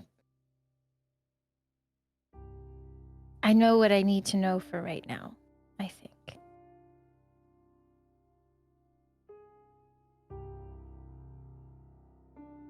I don't know. I have my goal.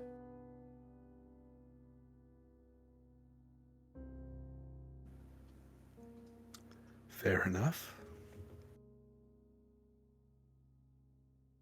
Brad, are you gonna do it?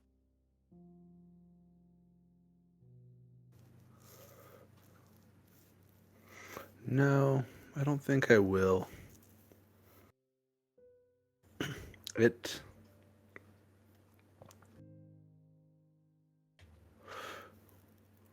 Ruby, after you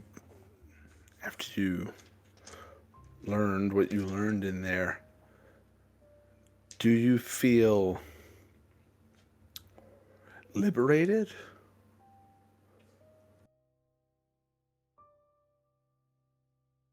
I feel like I learned something new about myself. Imagine if you didn't know who you were and then you found out.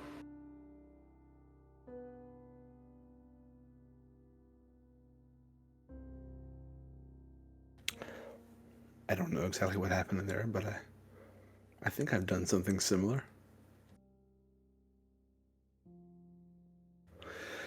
But no, I don't think I will this time.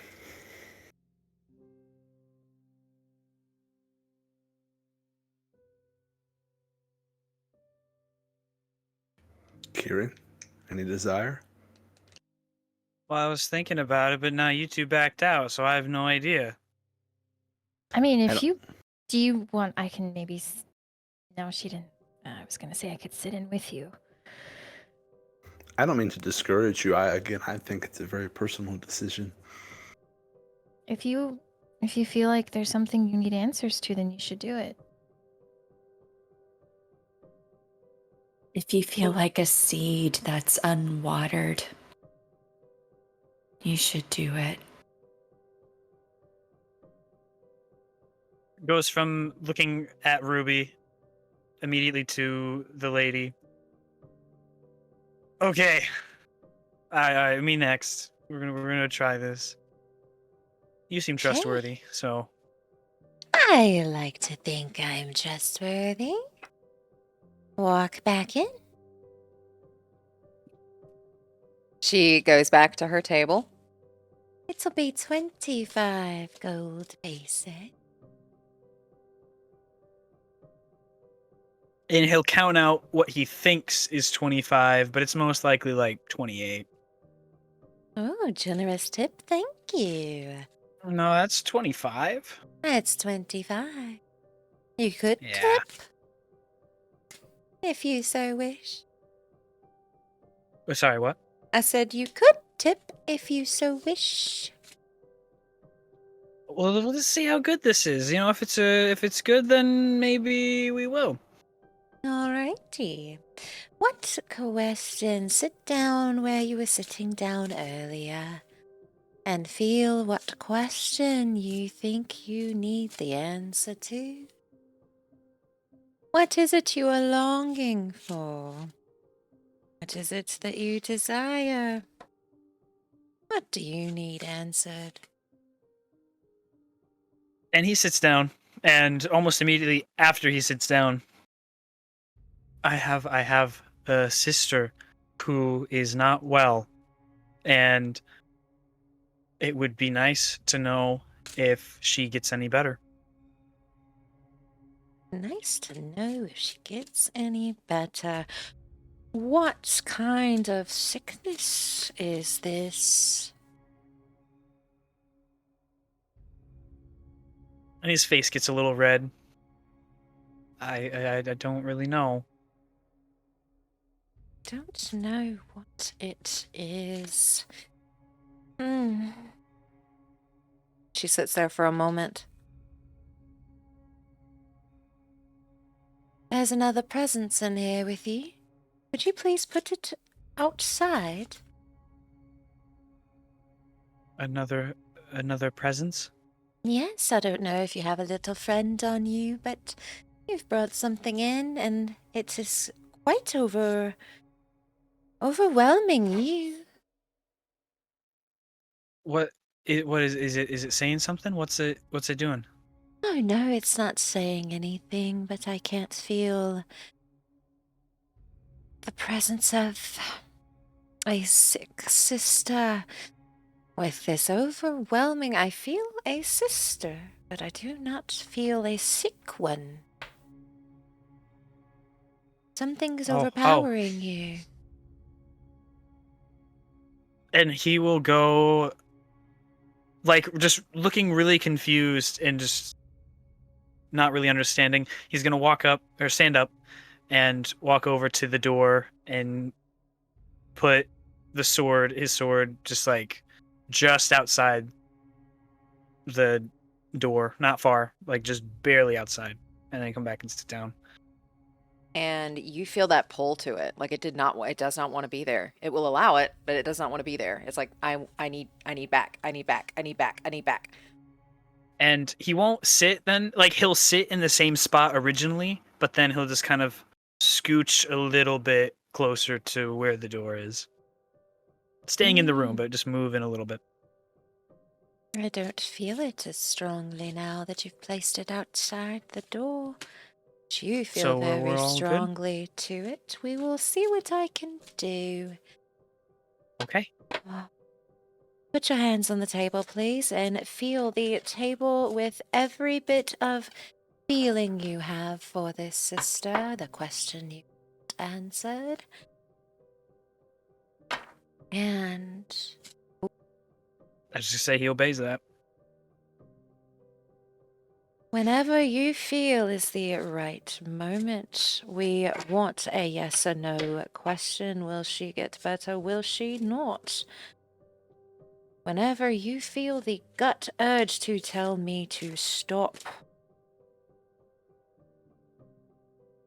tell me to stop. Whenever you feel necessary, your gut feeling is telling you. And he just sits there for a little bit. He's quite nervous at getting any answers, so there's going to be quite the break in any conversation or before he says stop, but eventually stop.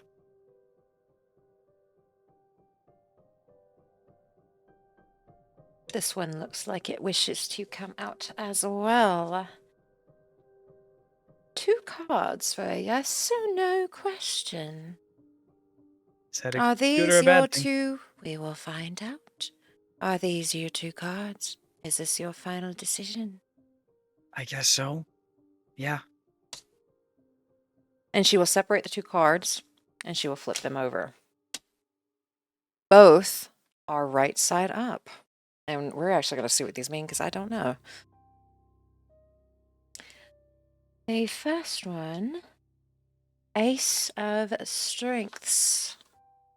Right side up. And we're looking this over. Ace of Strengths.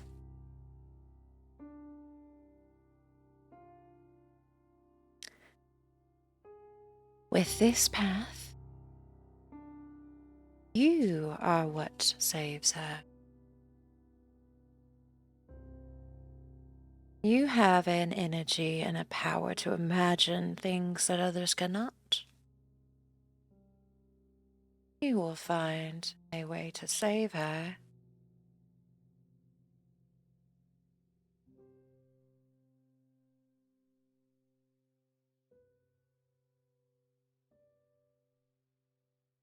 But the other path, The Chariot upside or right side up.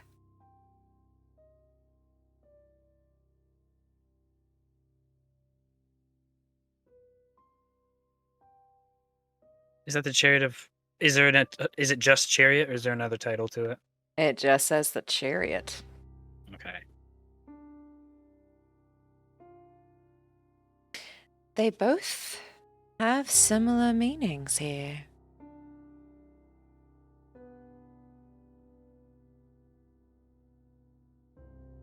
If you follow through without questioning your intentions, your creativity will find a way to fix her, to mend her.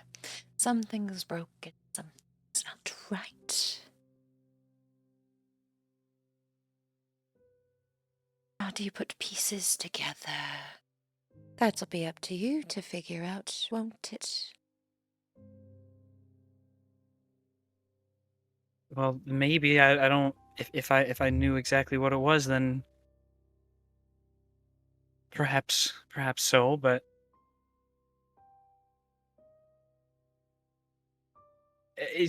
do your cards tell you like when, like how soon, or like I don't know. How soon? She pulled a 9 of Wisdom upside down.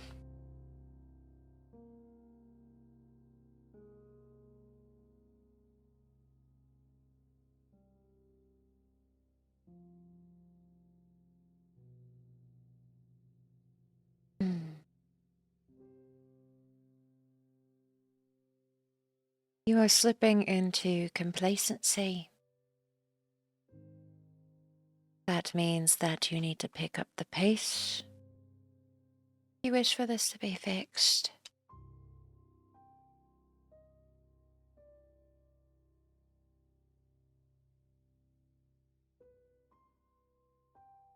I don't. Complacency. I didn't even know what this was for years. I couldn't. I couldn't do anything, and no one knew. I don't know if I'd call it complacency. I just learned stuff about it the other day. We just haven't gotten there yet. What is it that you've learned about it? Learn something.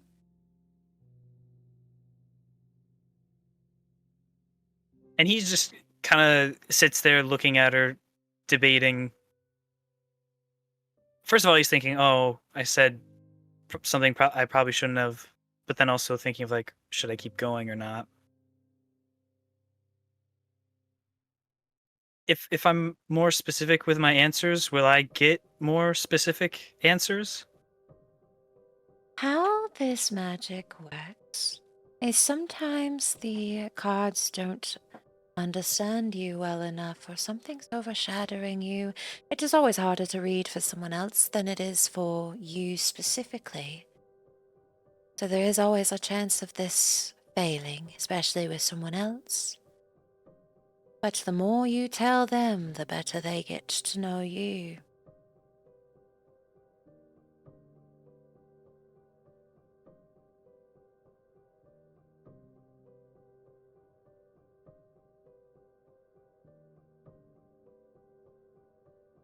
Okay. I know that whatever she has that most people don't survive very long. What I think Fred said, like a thunder bird, thunder. He said that most last like a day or two or something like that. But she's lasted like years with it, and that whatever it is tied to it to a certain weapon that I have that could help, and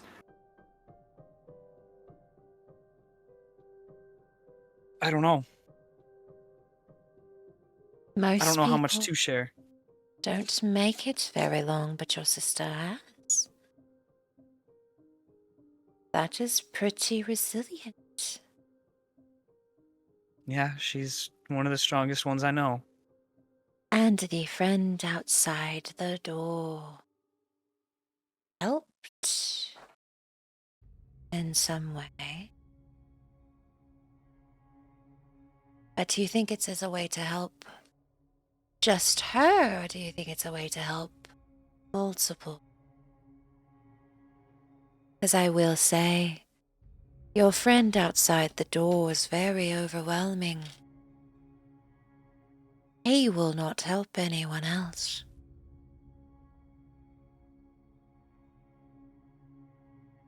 Well, I thought it was to help everyone, and she'd just be collateral from that. It has no desire to heal any or fix anyone else. Just you.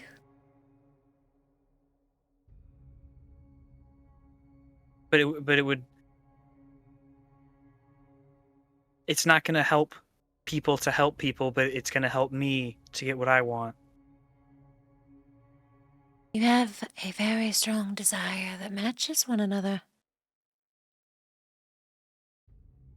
Save, put together the pieces. Roll me a D100, please. Oh, do I even have that available? Oh, yes, I do.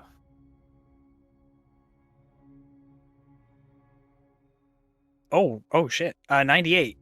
98. Whew, okay, with a high number like that. Her eyes roll back into her head. Kian just pulls back a little bit. Her hand touches the ball in front of her, and a visual starts to swarm and starts to swirl as she holds her hand on that ball. Do you look into it? Cautiously, yeah. Okay. As you begin to look into it, you see yourself stealing something when you were a lot younger from a very rich family that you were able to get in because they left the door unlocked.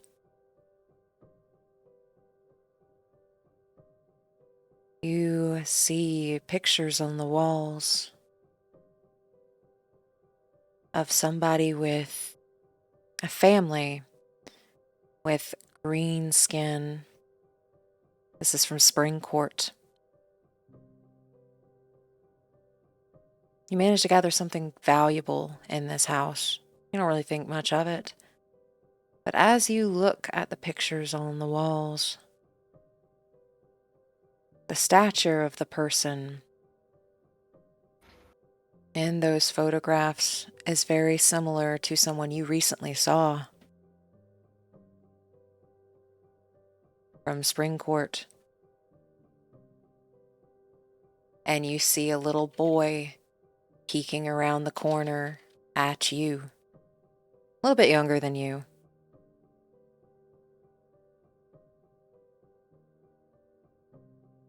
But they look familiar. This is the same person in that vision that you had a few days ago, almost a week ago, of holding Eve's shirt saying, "I will sacrifice you then, even if your soul is corrupted." They look familiar because he will pay for what he stole.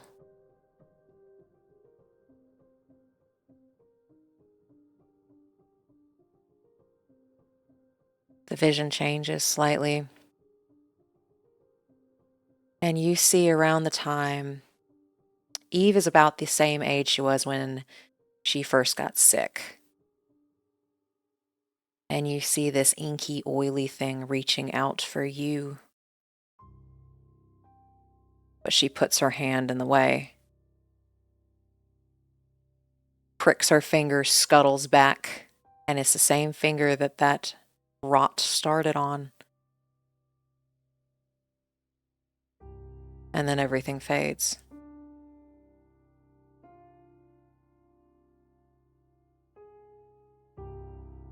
He's just watching intently. His face probably drops.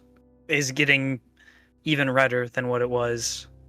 Probably eyes start to well up a little bit, but just watching intently for as much as it has to show. Something you stole is missing. Something you stole has consequences. Resilience because of self-sacrifice. Yes, gives you more time. How to fix.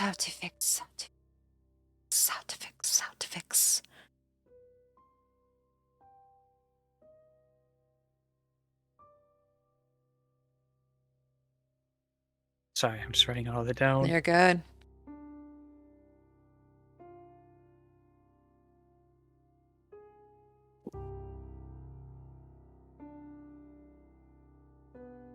Protector comes the protected.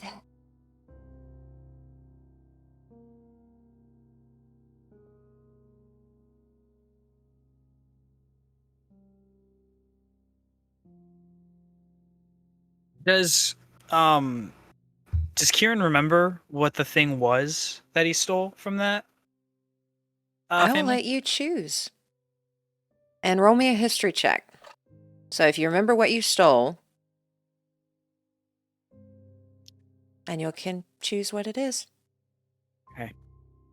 Oh. 9. Right now, you've stolen a lot.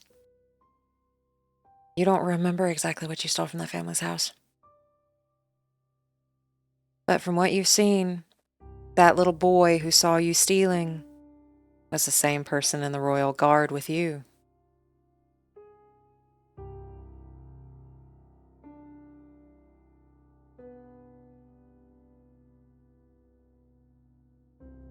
I think if the crystal ball there has nothing else to show, I think he'll sit back or just like lean back,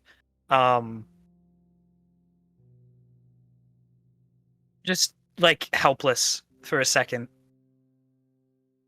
I only ever stole things because like just to survive. Like I wasn't trying to like hurt anyone. I just wanted to survive.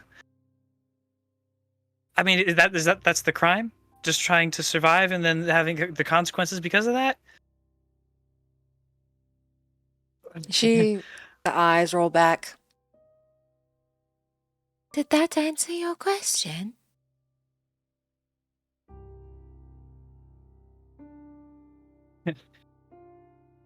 Can I give it back? Give what back?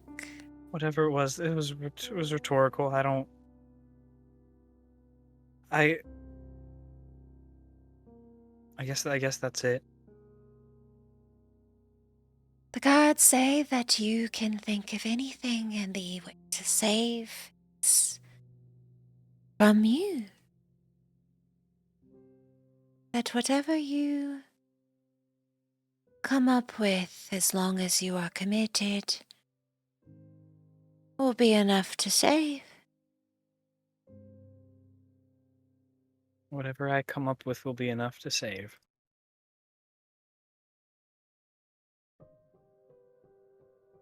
Love is a very powerful magic. Don't falter. Lots of people falter.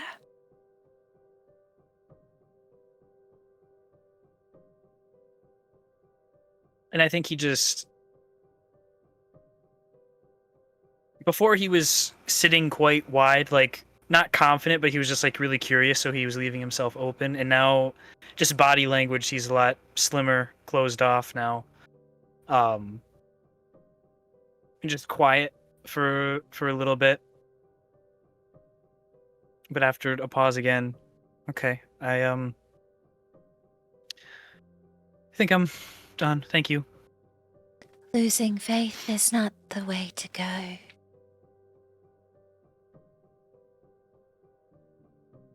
I hope that helps. Yeah. Whatever I come up with.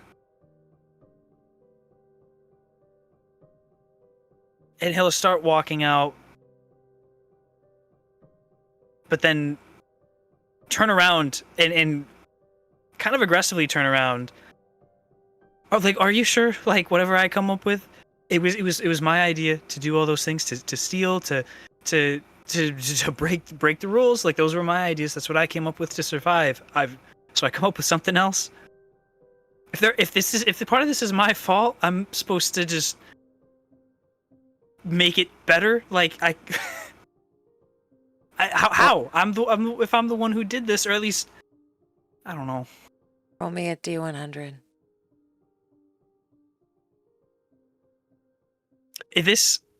I'll just mention, like, this was walking back in. This was more of just him venting. Like, he wasn't trying to get an answer. This was just like, I don't know, just his inner monologue. What?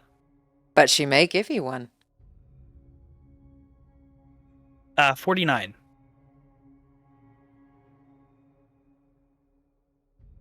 But if it had not happened, if you had not wound here, if things had not happened the way the fates designed, would you be alive at all? Would you have anyone to save?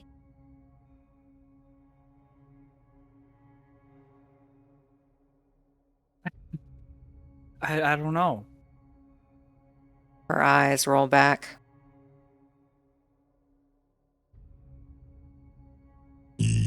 will devour everything.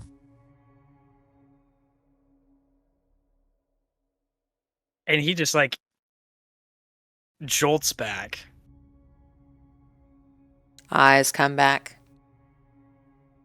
I hope that helps.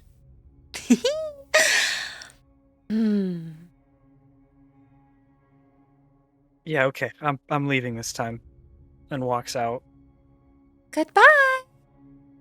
As Quirin goes in, you do all see shortly after Quirin comes back out, leaves the sword like right next to the door, and then goes back in.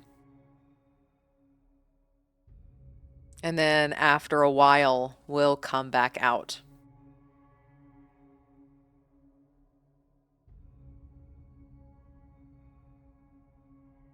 And he just he walks out like he's kind of staring off just in thought and sits down.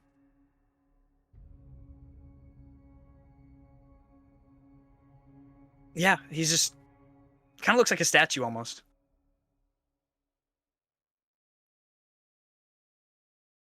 Velphie will walk over. You okay?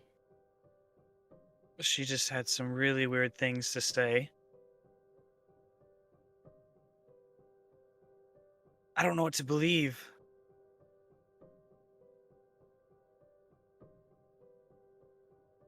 Yeah, I don't know.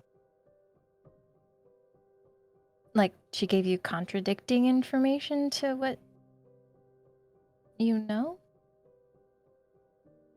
Well, she told me things that I didn't know. I wouldn't say it's just complicated. I'm just trying to sort through it. Okay. Well, if you need a person to bounce things off of, I can keep a secret. Yeah. Is there another drinking competition? Maybe you've had enough. Are you glad you did it? I think so. Me too.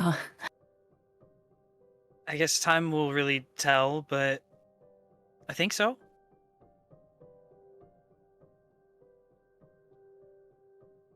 It's insightful if either of you have changed your minds. I have not. I'm on the fence. You, Velphie, you mentioned your other Thundercat bird. You mentioned your he's just trying to not to use names. Pointing at Velphie. You mentioned you had goals.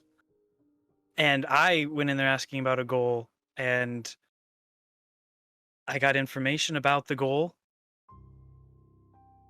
that I hope will help.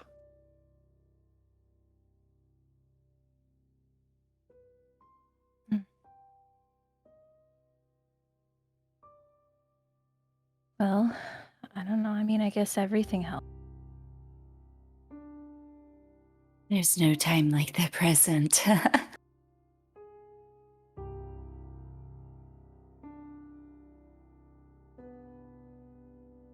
Oh, okay, then. Are you all gonna wait here? Are we gonna run off and talk to cat people? No. You told me not to. Okay. Belltop will watch us. Yes.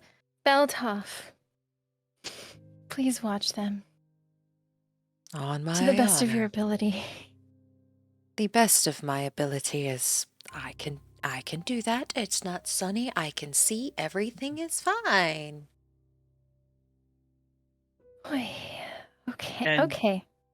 Quirin will stand up, a little wobbly, but then start counting out gold. And he intends to give you 25, but he probably gives you like 32 or something. She'll.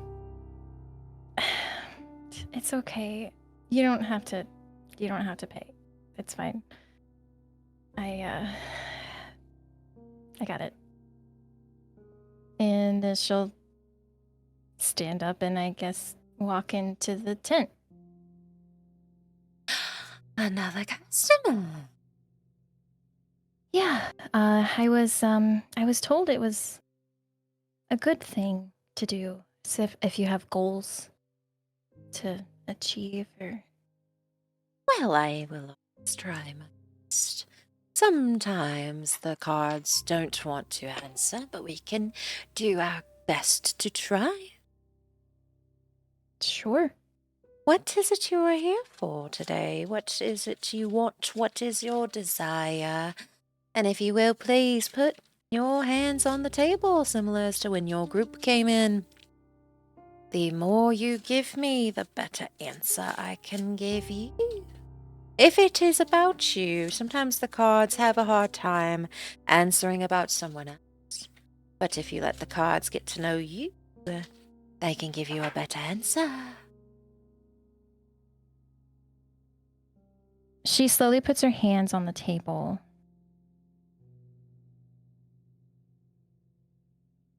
And she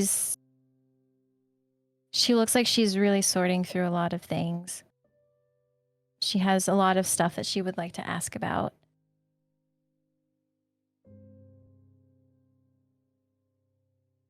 I honestly don't know where to start. I have so many questions. One must be on the forefront. Well, I am trying to get someone back. That's kind of what I've been thinking about as of late. Lover, brother, sister, family. Lover. Okay. Love is a very powerful magic. I have a sense it's going to be harder with you, though, little soulless one. There's nothing from me to pull for. There's nothing for me to pull from. You can tell? Most people carry some kind of aura. Usually it is a color. For example, your older friend who came in on this weird contraption with wheels has an olive green soul. Your other friend with the crossbows and very dark persona is smoky. Your most recent friend that left. That one's strange. It shifts. You have nothing at all.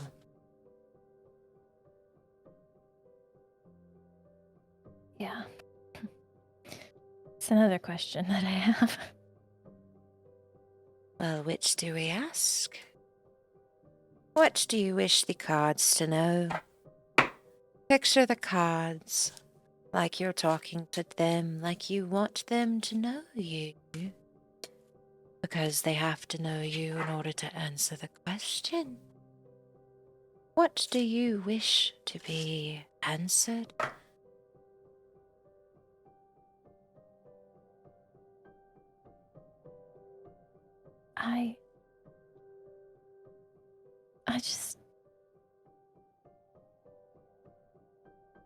I really need him back. Back, so what is your specific question?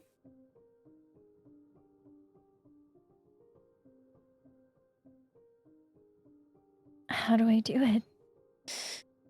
How questions can be a little difficult to answer, but we can try. Whenever you feel the need to tell me to stop, that there is an urge in your gut that is your card, and I should not overpass it, please tell me to stop. Okay.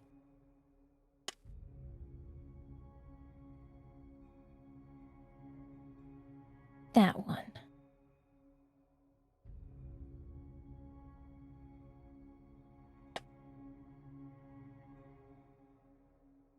This is the card you chose. Is this your correct card? Is this the one you wish? Is this the one that's pulling for you? Is this the one that makes you feel like the gut feeling, the drop in your stomach goes away? Yeah.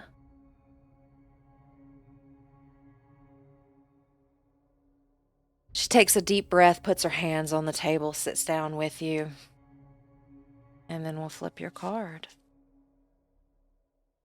And your card is the King of Intelligence upside down.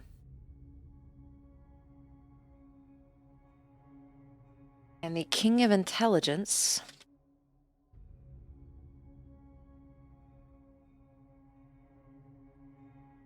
is upside down.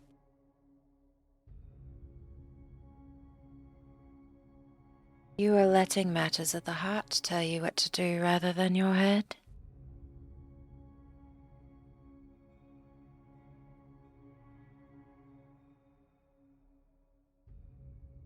The heart knows what it wants, and love is a very, very, very powerful magic. Sometimes it can be overwhelming, and it can drown out what you actually need to do.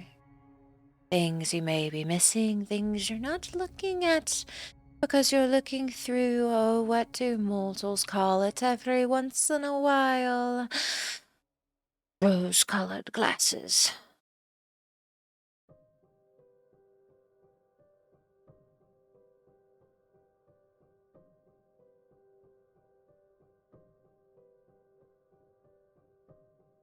So,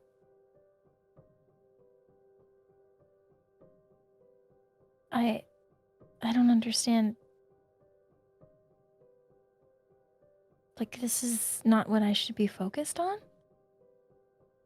That is up to your interpretation. The cards are just saying that your heart is overruling your head. Maybe there are other people to look at too. Maybe there are other people who need help. Maybe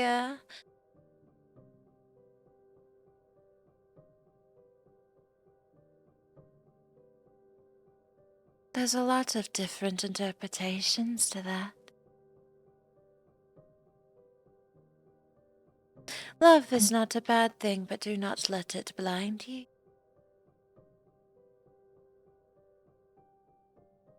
Yeah. Guess I just have my one goal right now, and it's all I can really think about.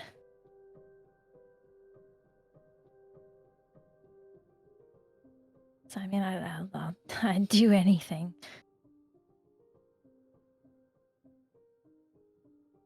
Even if I had to sell my soul again, I would do it. You have nothing to sell. I know.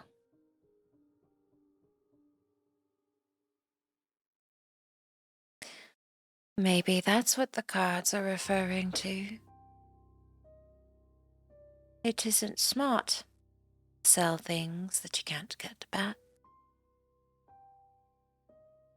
Is there any possibility of getting it back?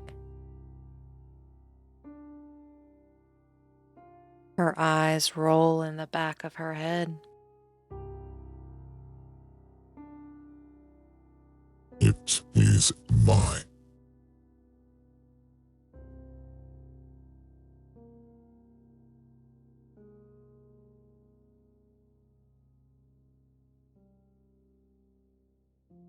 It belongs to me. Not after you barter it. When you barter, it is a gold piece. A gold piece that now belongs to me.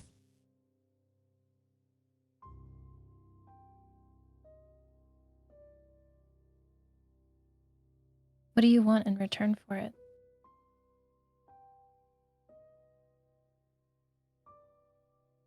Are you willing to make a deal?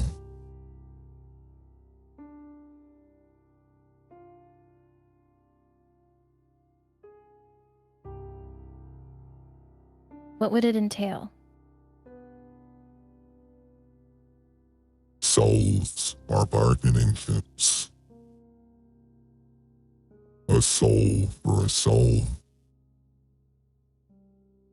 Do you want me to bring someone else's soul? You sold yours.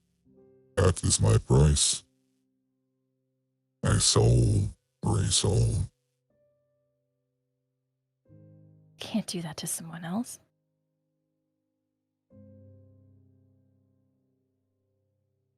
I can't. And you don't get it back from me.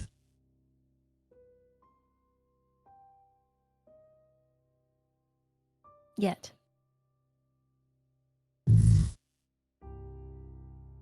And how many will I take? Until then,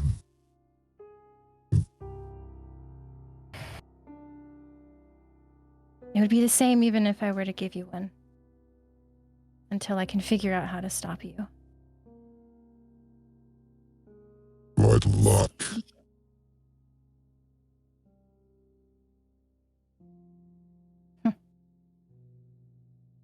Thank you.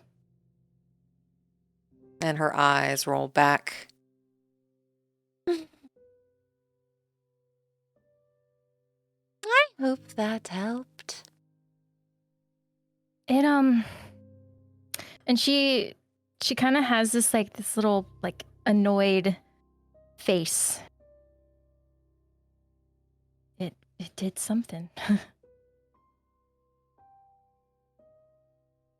Well, I'm just reading what the cards say. Oh. Yeah, I guess it's nothing that you said.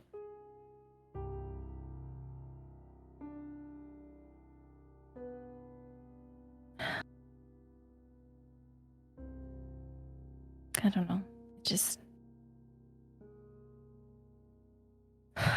feels helpless. Hopeless.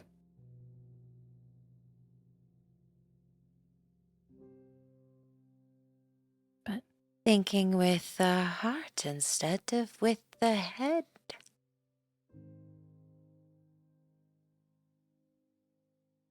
Hope does not come from your head.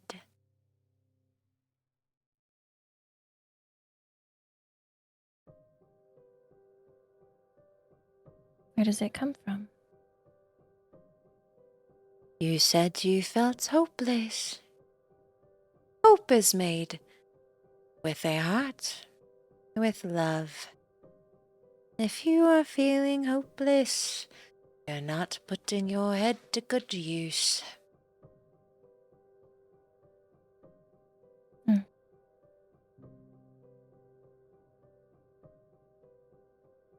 Okay.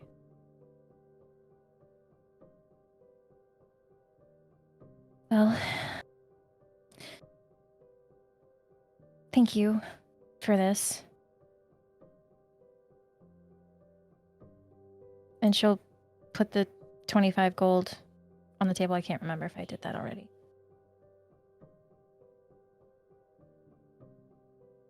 And she'll ruminate for a little bit, and then she looks up at her.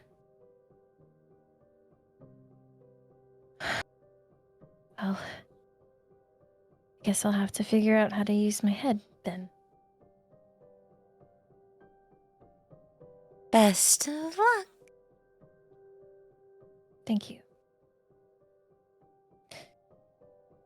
And she's...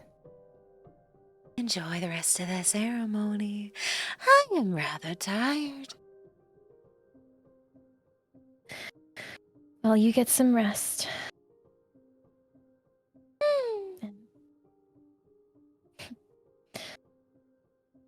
And Okay. And she will stand up and walk out. And with that, Velphie comes out of the tent. She walks out. She has this kind of annoyed and pensive look on her face. And she just looks at everyone. Well, are we ready to move on?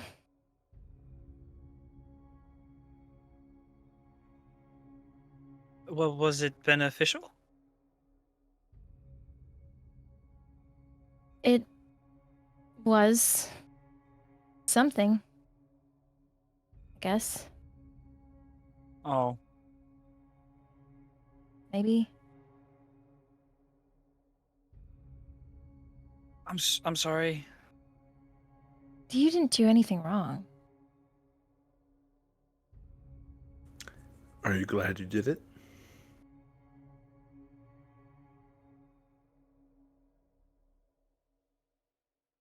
I don't know.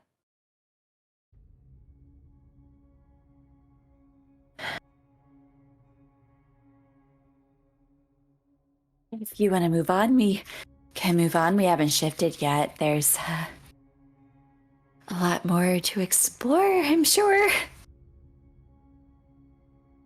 Velphie, she just rolls her shoulders back. Yeah, let's move on. And you guys want to play some more games, or do we want to see if there's another drinking contest, or are we done with the drinks? I'm seeing 2 of each of you right now, so I think I'm good.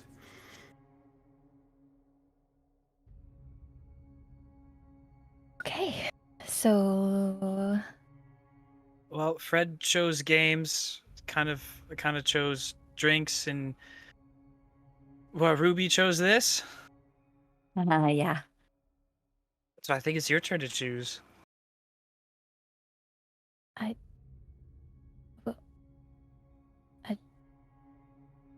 we can all decide together. But what do you want to do?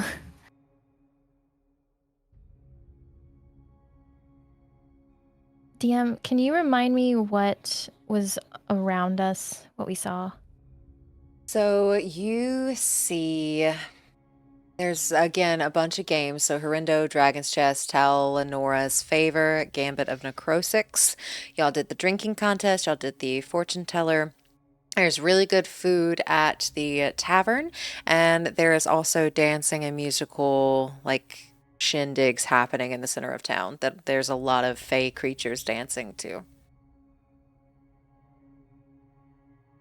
I think Velphie will see the people dancing and like a memory kind of flashes in her mind. I want to dance.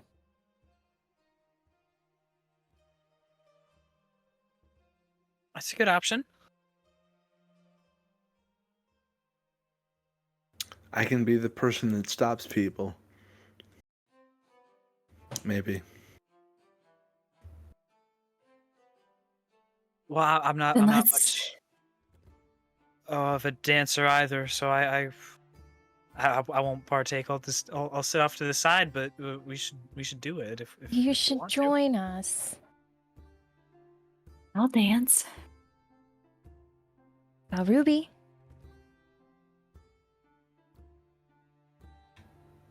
Let's go. All right. We don't know how much longer we'll be here. We should make the most of every moment. Yeah. Yeah. And then Velphie will just very gently take Ruby's hand and lead her over to all the dancing and stuff. And she closes her eyes and just starts to let her body move.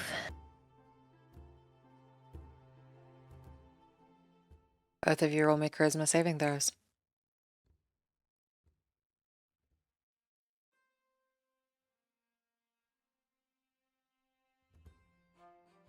Dirty 20.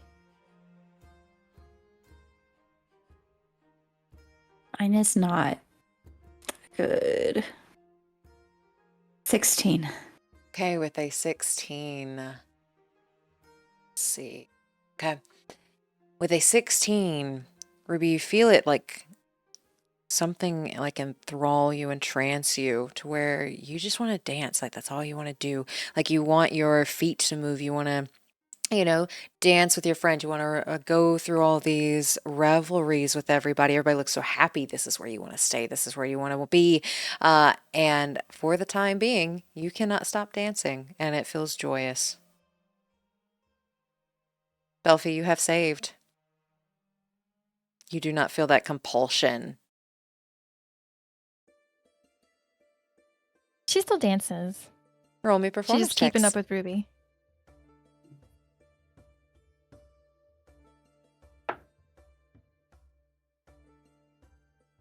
$13.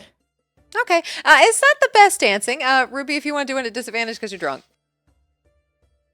I am drunk. 12. Y'all are pretty evenly paced here as you all are having fun and enjoying yourself and dancing. And everybody else around you seems to be having a grand time. You see all these fey creatures laughing and like there's joy and like there's the clap that goes with it. And then some people switch partners. And like it's like one of these like fancy little ballroom dances, but not like the waltz or anything like that. Everybody's just kind of having fun and like switching partners and dancing around, and the band is picking up the pace every single like song, so it just keeps getting faster and faster, and people seem to be enjoying themselves. You do see V dancing along with you, like in the crowd as well, and people are like putting little flowers in her hair as they pass by. What are Professor Friedrich and Quirin doing?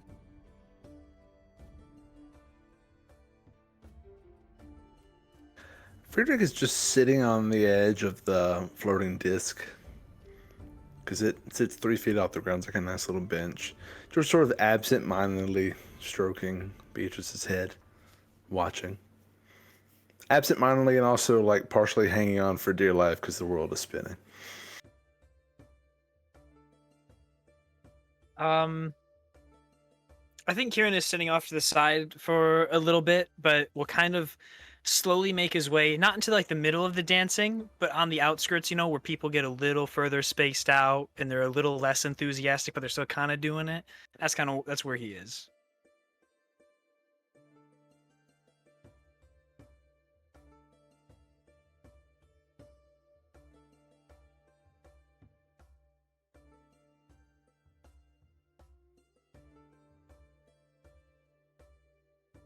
Yeah, and then I guess he's, I don't know, also just watching to be sure he knows where everyone is. Just in case. Okay. As you all dance and hang on for dear life and watch and enjoy the revelry, is there any last minute things you wish to do?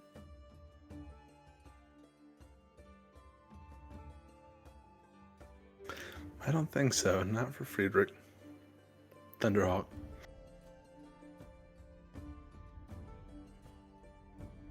No, I don't think so. No, just half-ass dancing and trying to keep track of everyone. I think for Ruby, as she dances, it's kind of like you see a guard come down, and her eyes are flickering from red to gray. And you see every now and again her body begins to shift, like she's about to change form. But you also see some like individual tears begin to slide down her face.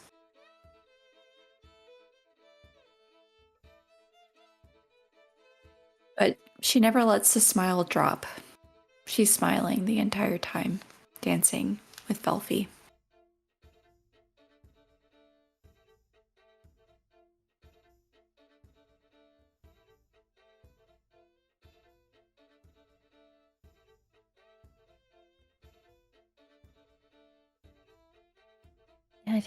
Velphie will just continue dancing with Ruby.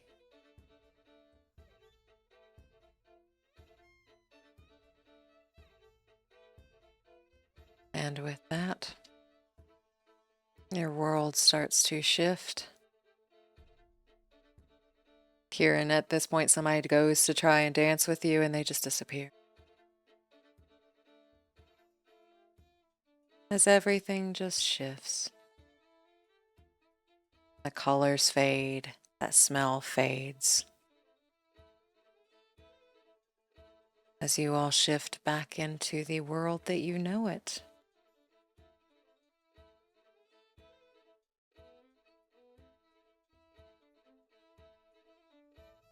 And the Verdant Jubilee fades from existence.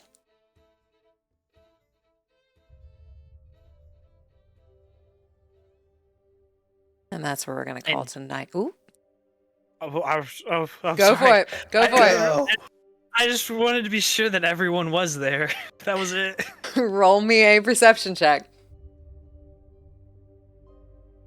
21. 21. Okay, with a 21, you notice that Ro is still sitting there and he looks like he's just looking for bubbles.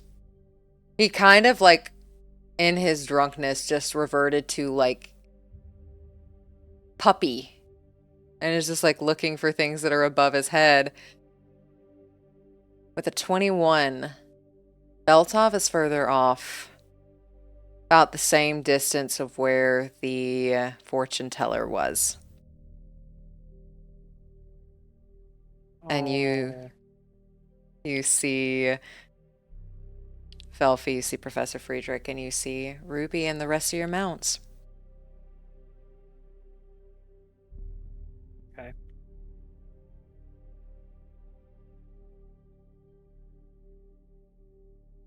And as everything fades, and you all are back in the material plane, at least the part where you were at, that's where we're going to call tonight's session.